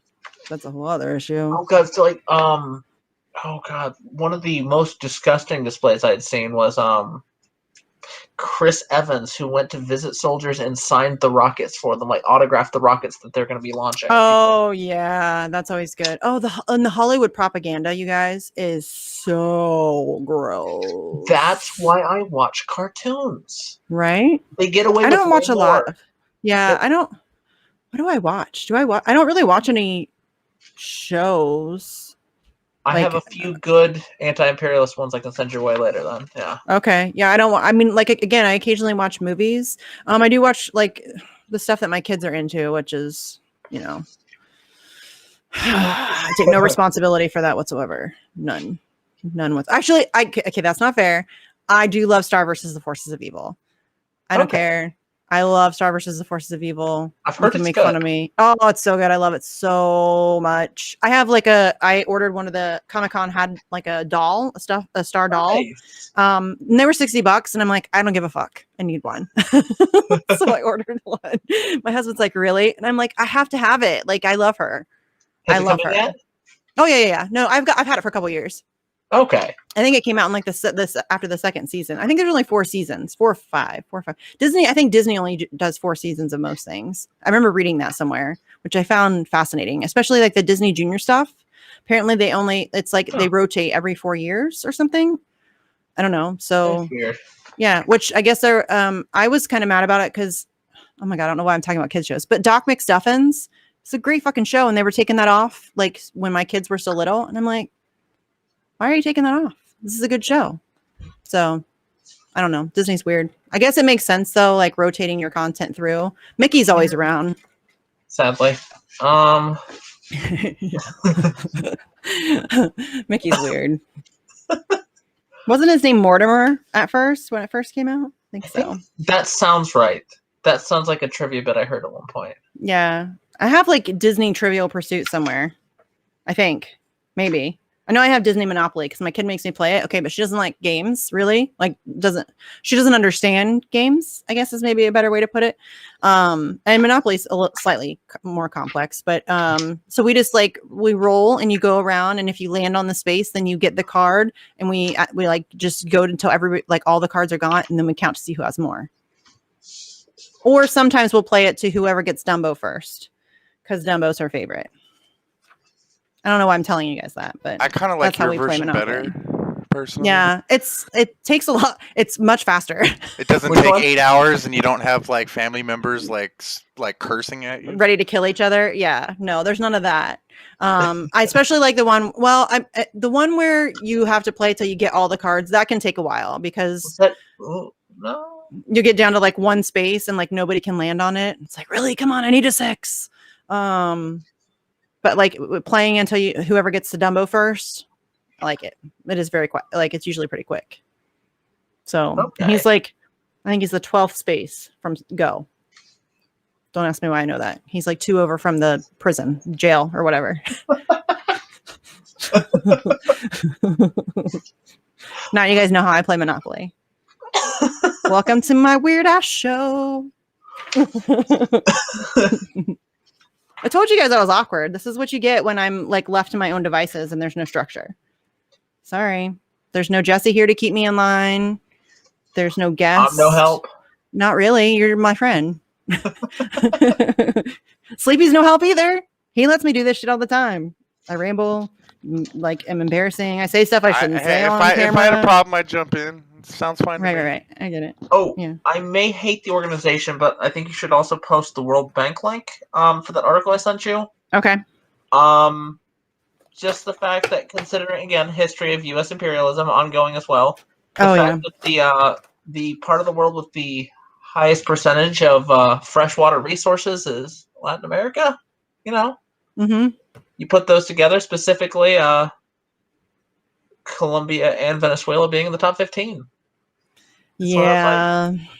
It's just one of those ones where you put all the pieces together and it's a very clear picture. Yes. Yeah. And I love that, you have to say that, almost certainly that United States will react militarily to climate change. A fucking course we will. That's what we do. That's the only way we react. Academic speak is terrible. And I know I made you sift through it, but yeah. I get why you have to do it though. I understand it. I mean, it is like, very, you're right. Liberal.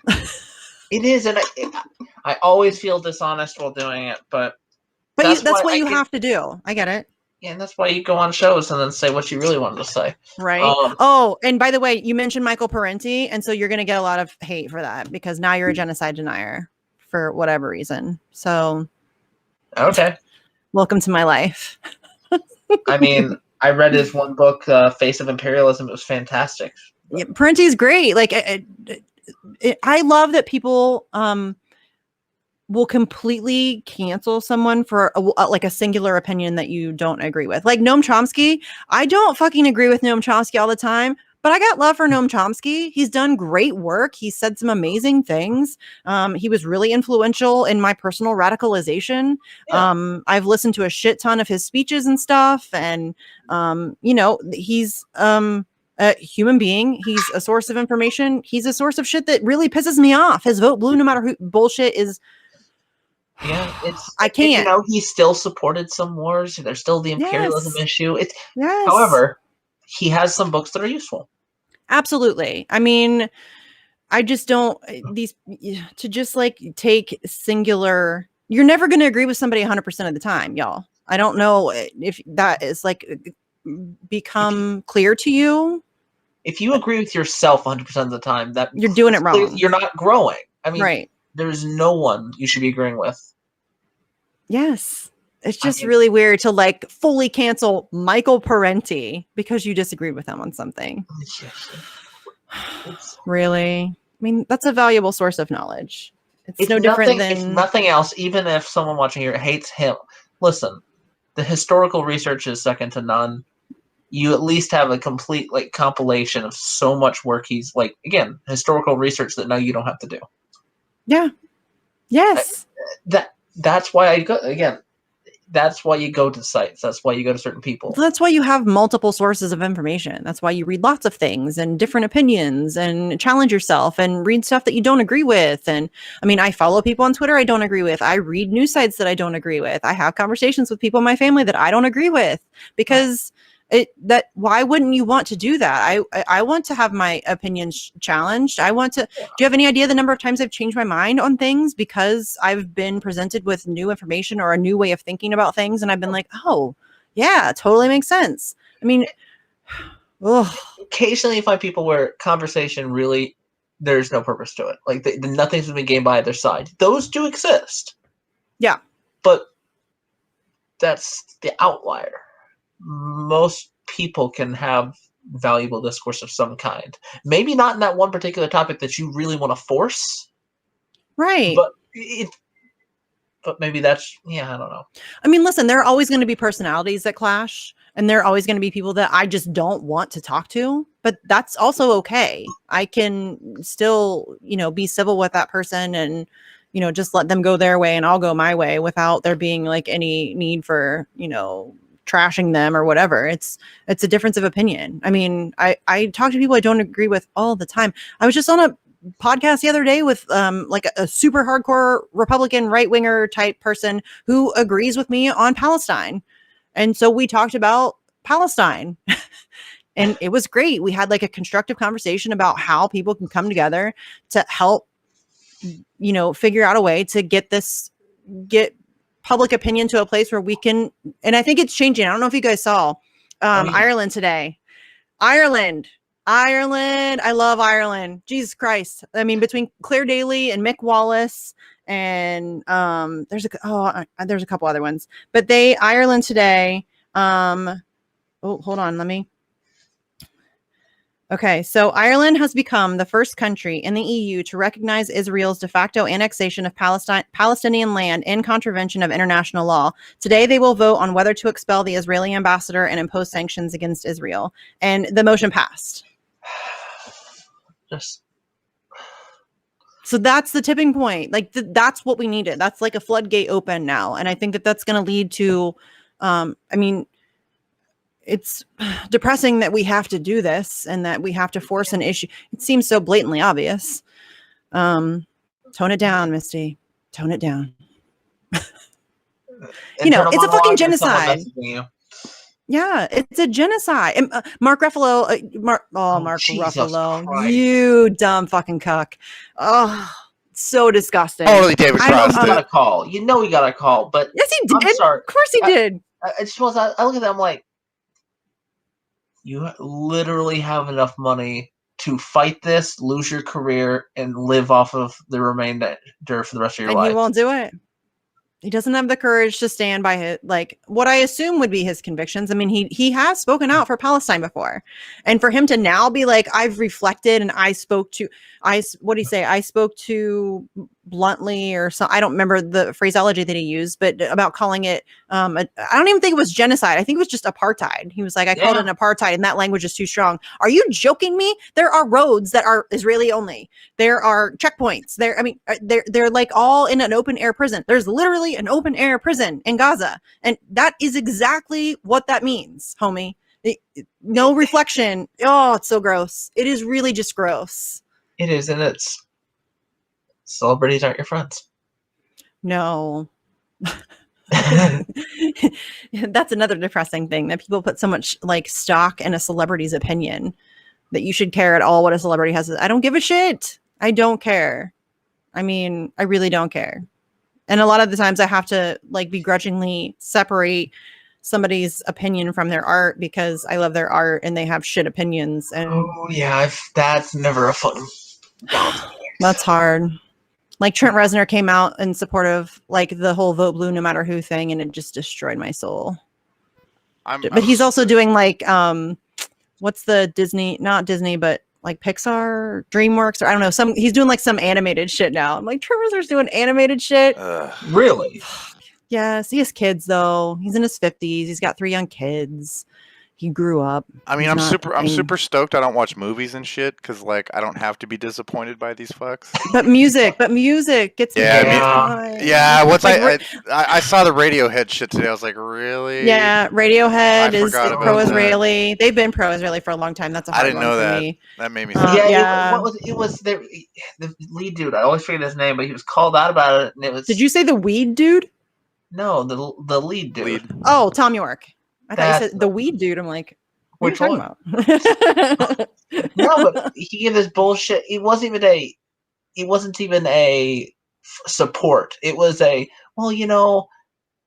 not going to try to be political. It was some bullshit. We're not going to try to be political about where we play. Where I'm like, you not political? I remember you in the Bush era. What are you talking about? Right. I mean, that would be like Rage Against the Machine. I honestly.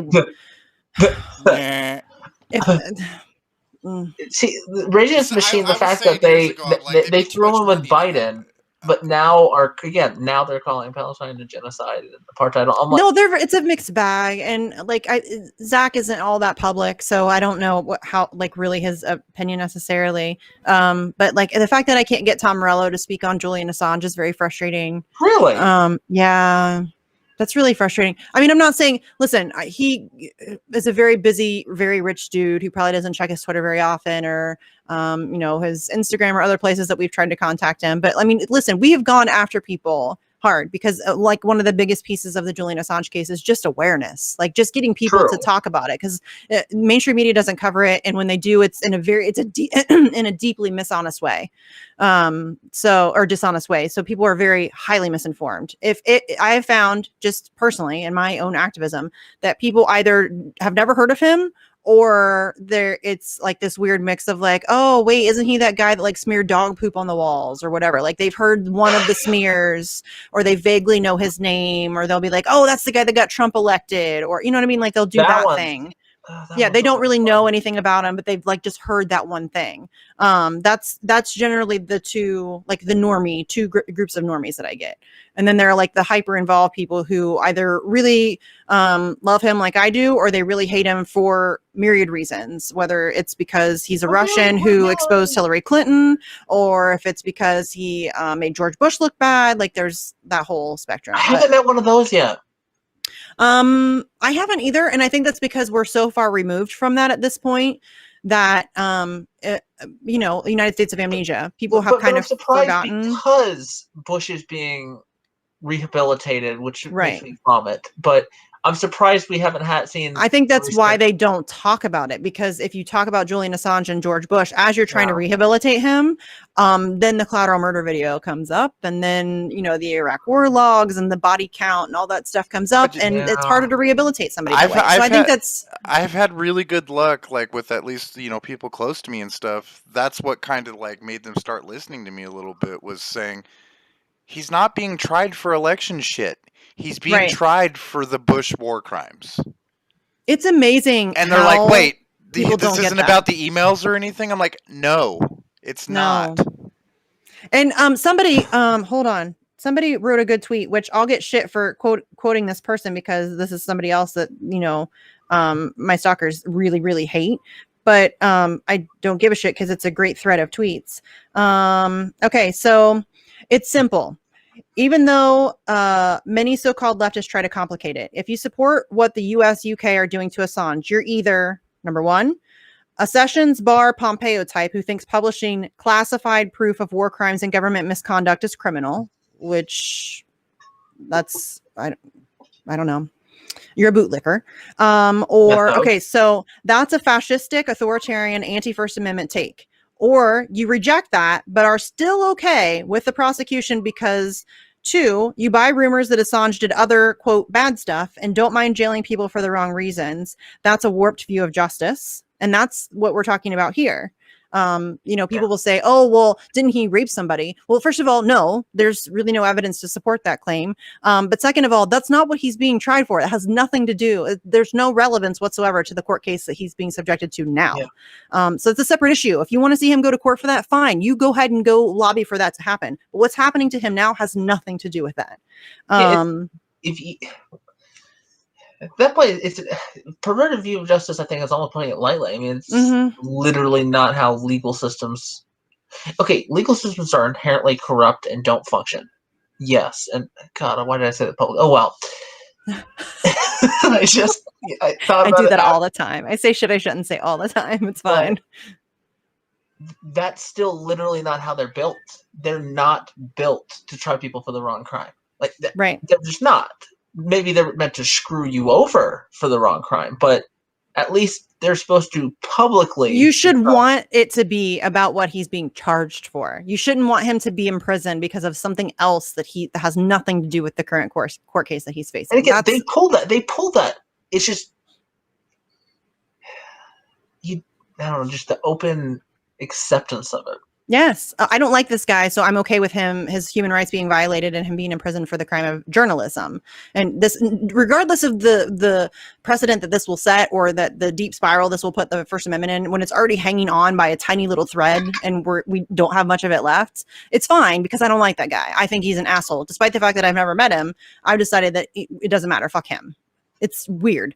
But then the thread finishes up with ripping free Assange people as a monolith or a cult is just a straw man. Most of them care about the limits of government power and press freedom, not one guy. If you're shredding all of that because of rumors and misplaced anger about 2016, check your heart. And this drives me crazy because people will say that if you fight for Assange, you worship him or you're obsessed with him. No, I'm fucking not.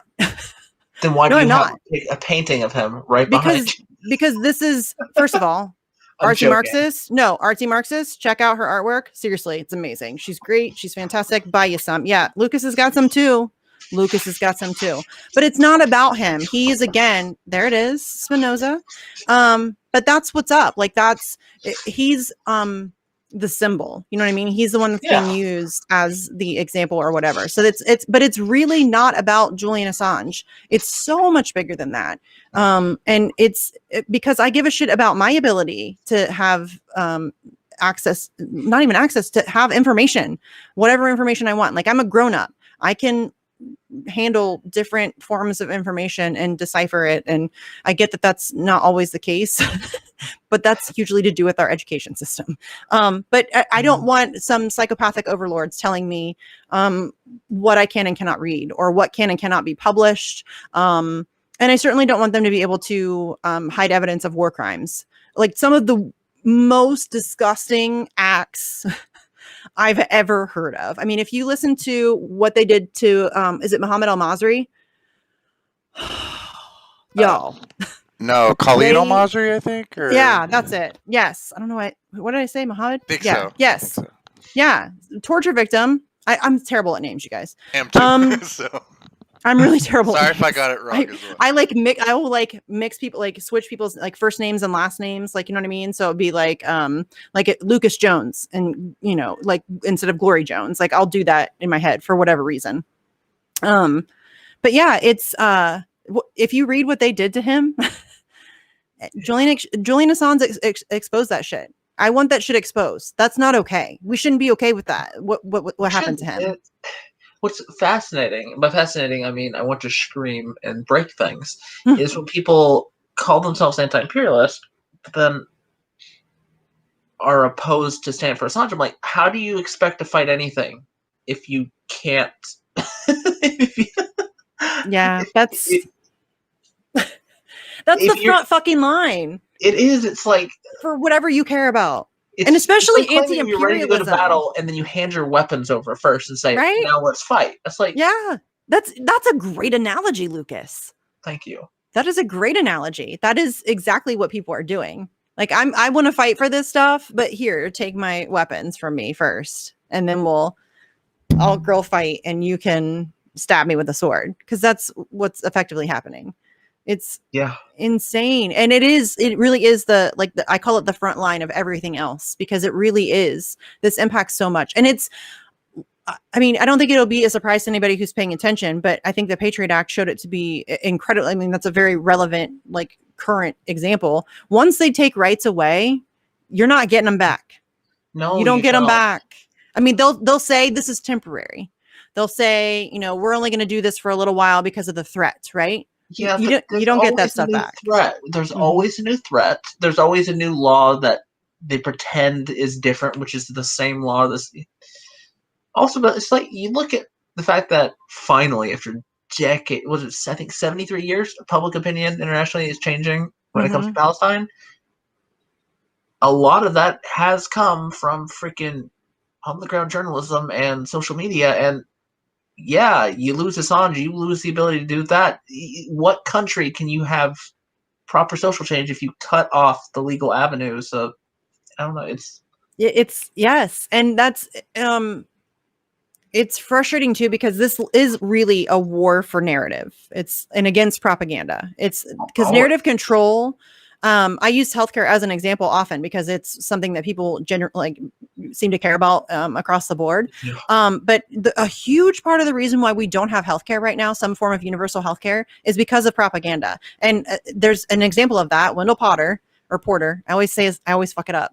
See, I told you I'm bad at names. It's either Porter or Potter. I'm sorry, my dude. I just am really, he's a whistleblower. You know, I love whistleblowers.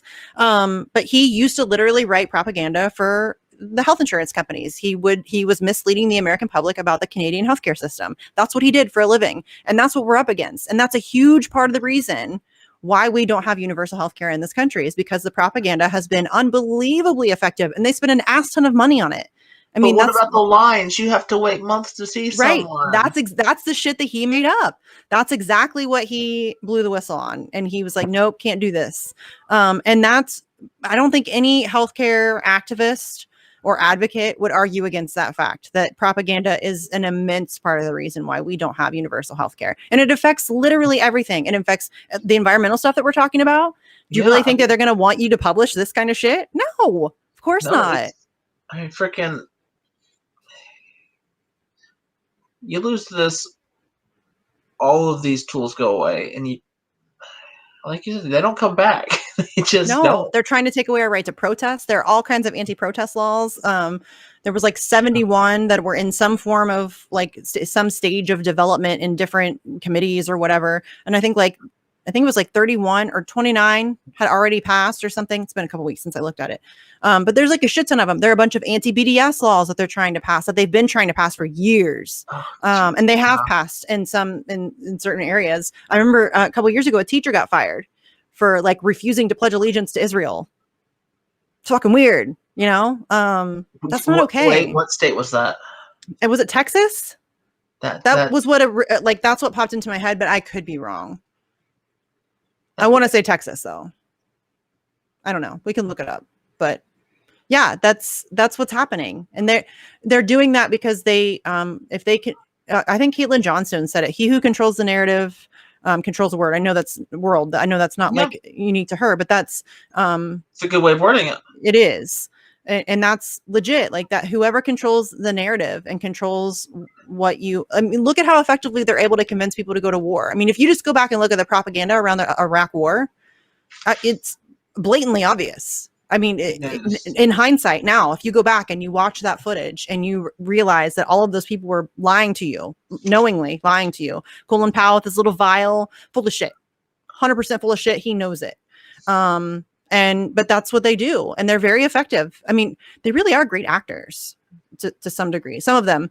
AOC, overactor, girl, tone it down. Bernie Sanders needs to talk to her. No, don't tell him to tone it down. I like it out in the open. No, that's true. That's fair. But she's a horrible overactor. I mean, come on, girl. So dramatic. Jeez Louise. But yeah, I say this shit all the time. This is one of those things I get frustrated about because I can't find the right words to make people understand why it's important. But then also there are people who are just hate me so much, they don't care. They won't listen to anything about Assange because they hate me. And that's weird. You know, It's really weird.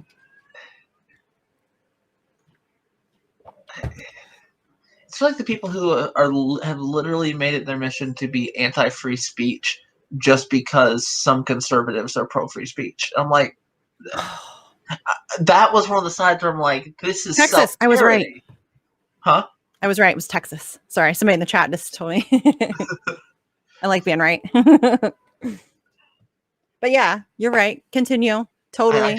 I don't remember what I was saying. No, there are some people who are just like, if a Republican is like agrees with something, then they have to be against it. It's weird.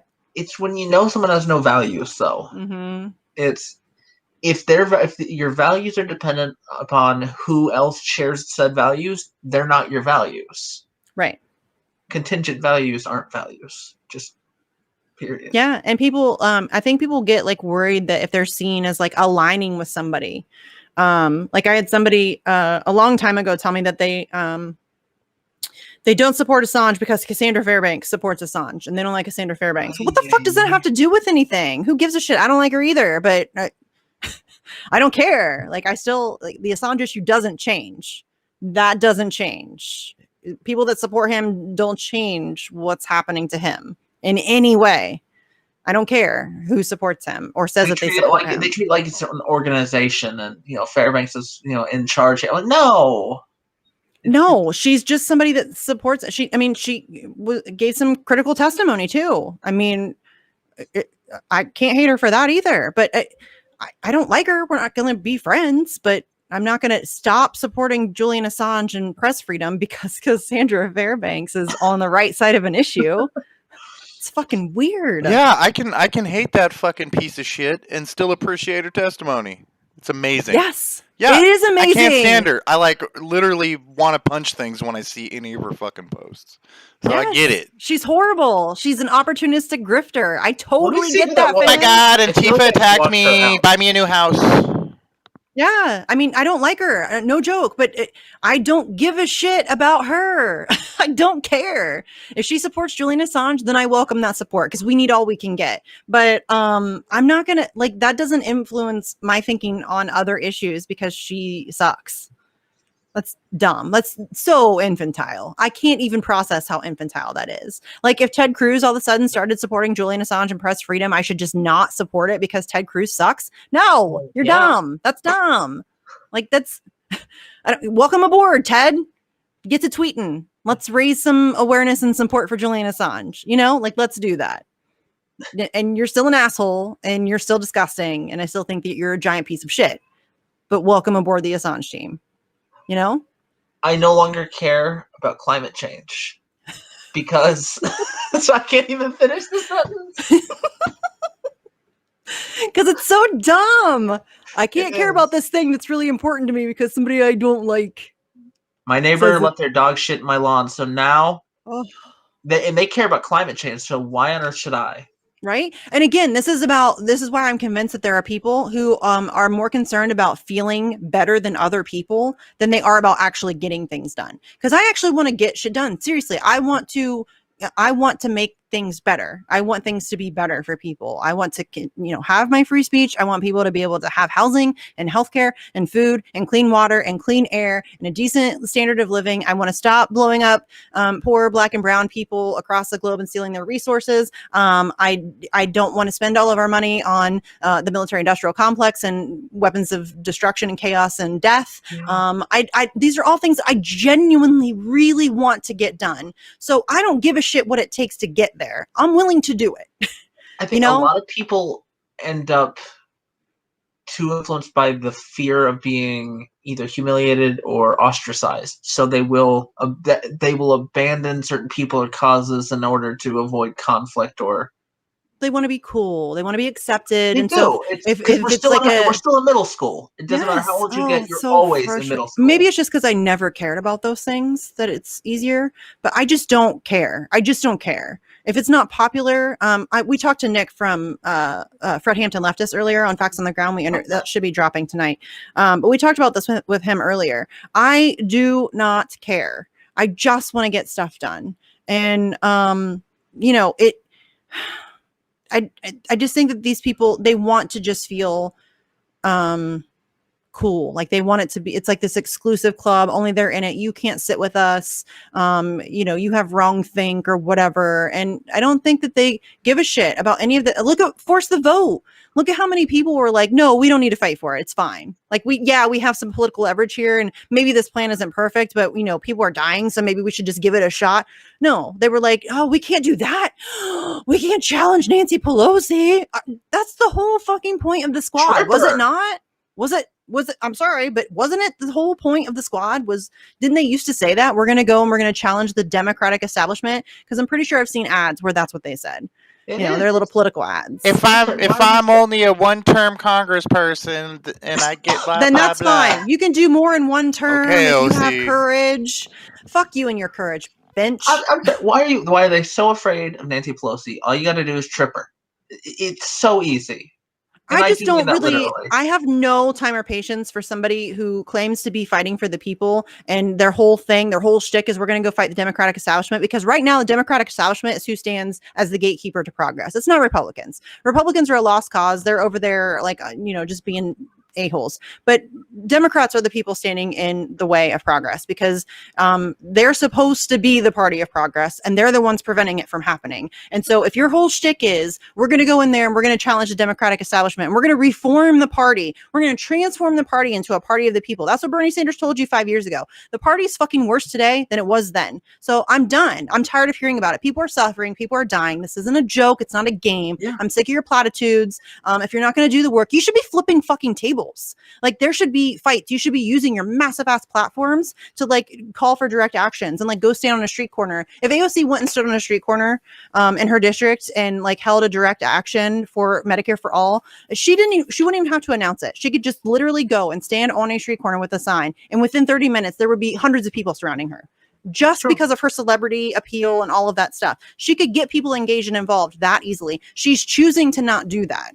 She's choosing to play the game. She's choosing to protect her career, and she's an opportunist and a grifter and a coward. And I don't have time for that. Not But while she people are streams suffering. games, Misty. She's so relatable. Right. She's so she's just like us, Josh.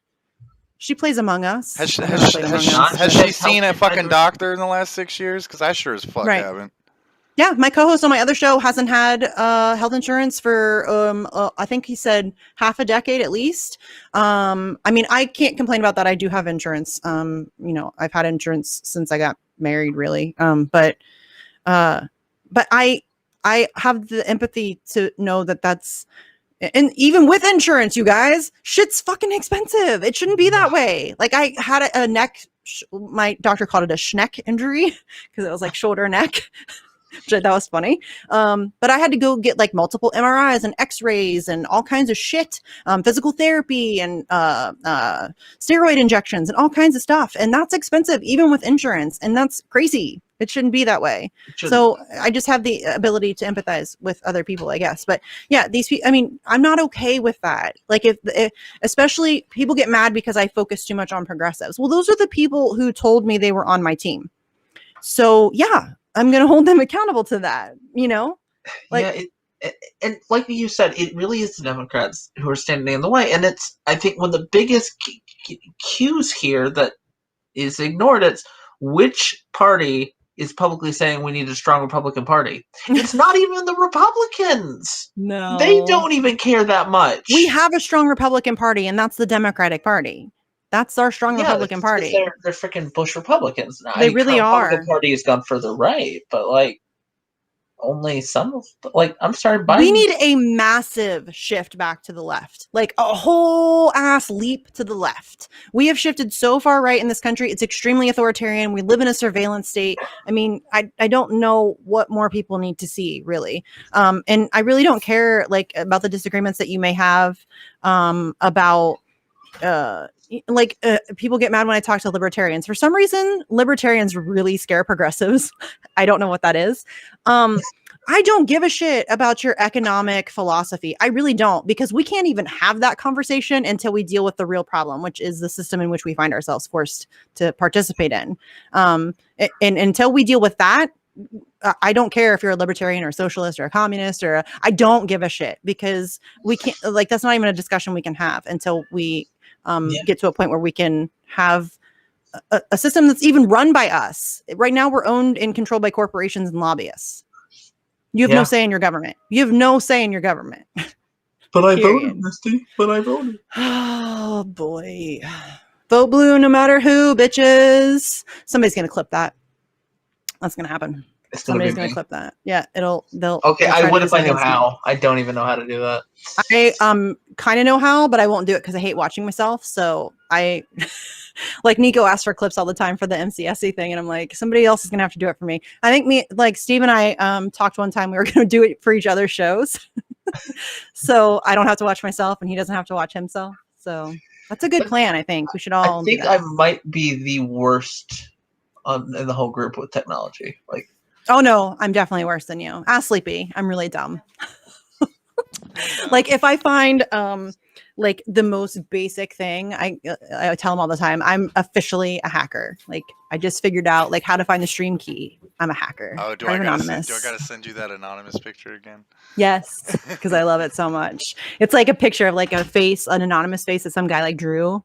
It's like when you when you figure It's your out own how email to password. Yeah, I'm basically Yeah, anonymous. when you remember your email password, I'm basically anonymous. That's me, because I'm really dumb. I get excited when I do like the most basic shit. But we have been going for over 2 hours, and I like to get Sleepy Josh out of here for 2 hours. I could talk to you forever, obviously. Yeah. Yeah, I still Lucas owe and you that I. drink. Oh yeah, you do. And now COVID's starting to the restrictions are starting to mellow out. So that's always good. Drinks will be good. I'm not a huge drinker, but sometimes I go through phases, I think, with drinking. That's fair. Yeah. I get high a lot though. I have not in. Oh, it's been way too long. Yeah.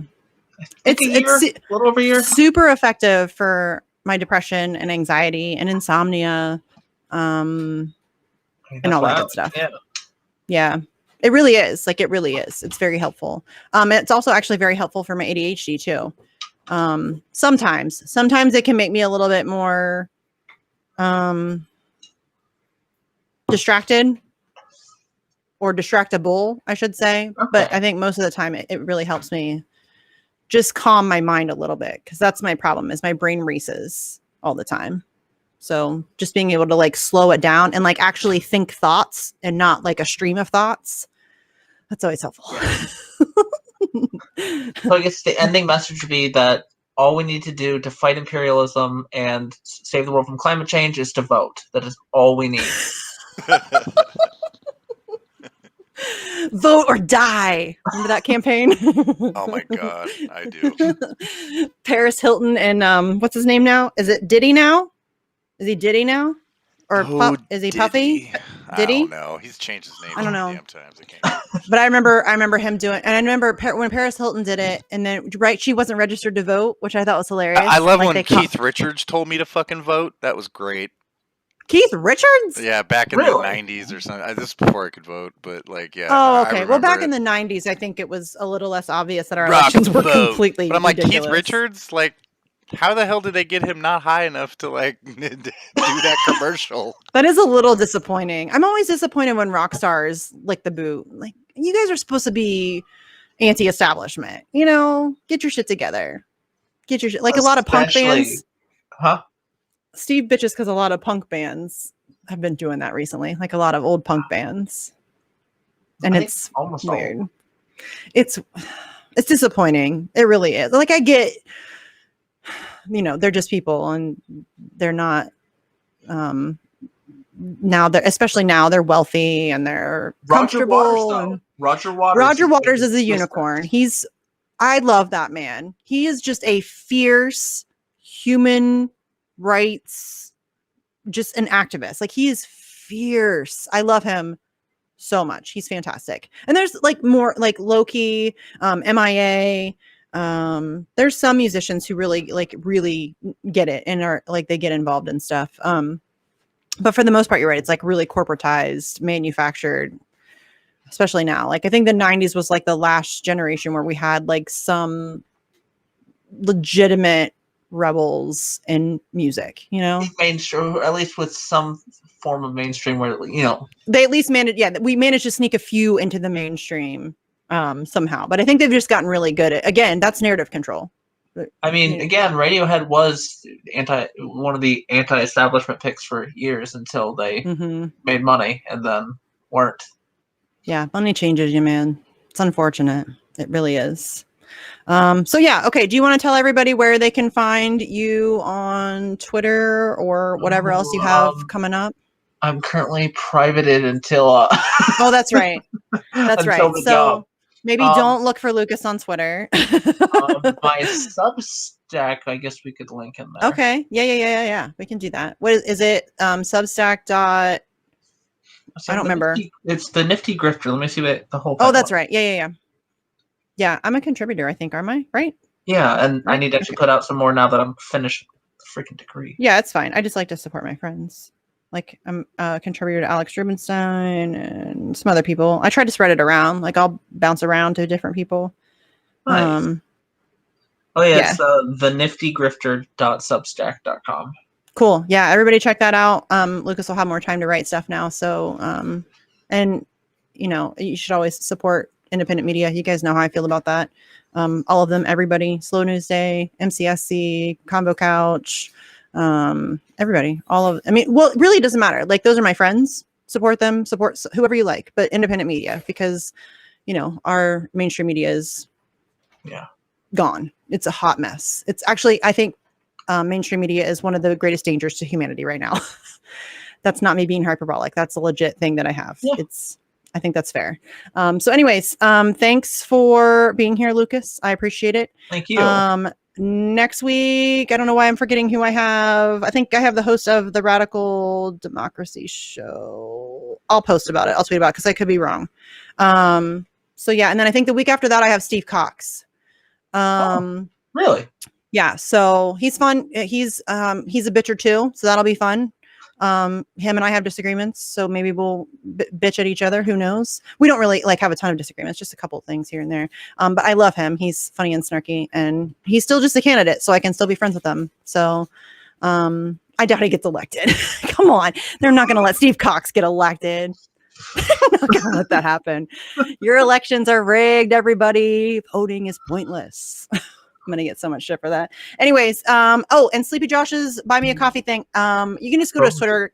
I think it's buy me a coffee /board. I don't know. Just go to his Twitter. It's at abort you, ABORTU. And then there's a link for the buy me a coffee thing. Go and if you can, toss him $5 or something for coffee, because he's sleepy. His name is even Sleepy. He needs his caffeine, y'all. It's true. It's necessary. He does do a lot of work for everybody. So if you have $5 to spare, go give it to Sleepy Josh. And then I'll just see you guys next week. Mouse is being stupid. Hold on. You're fine.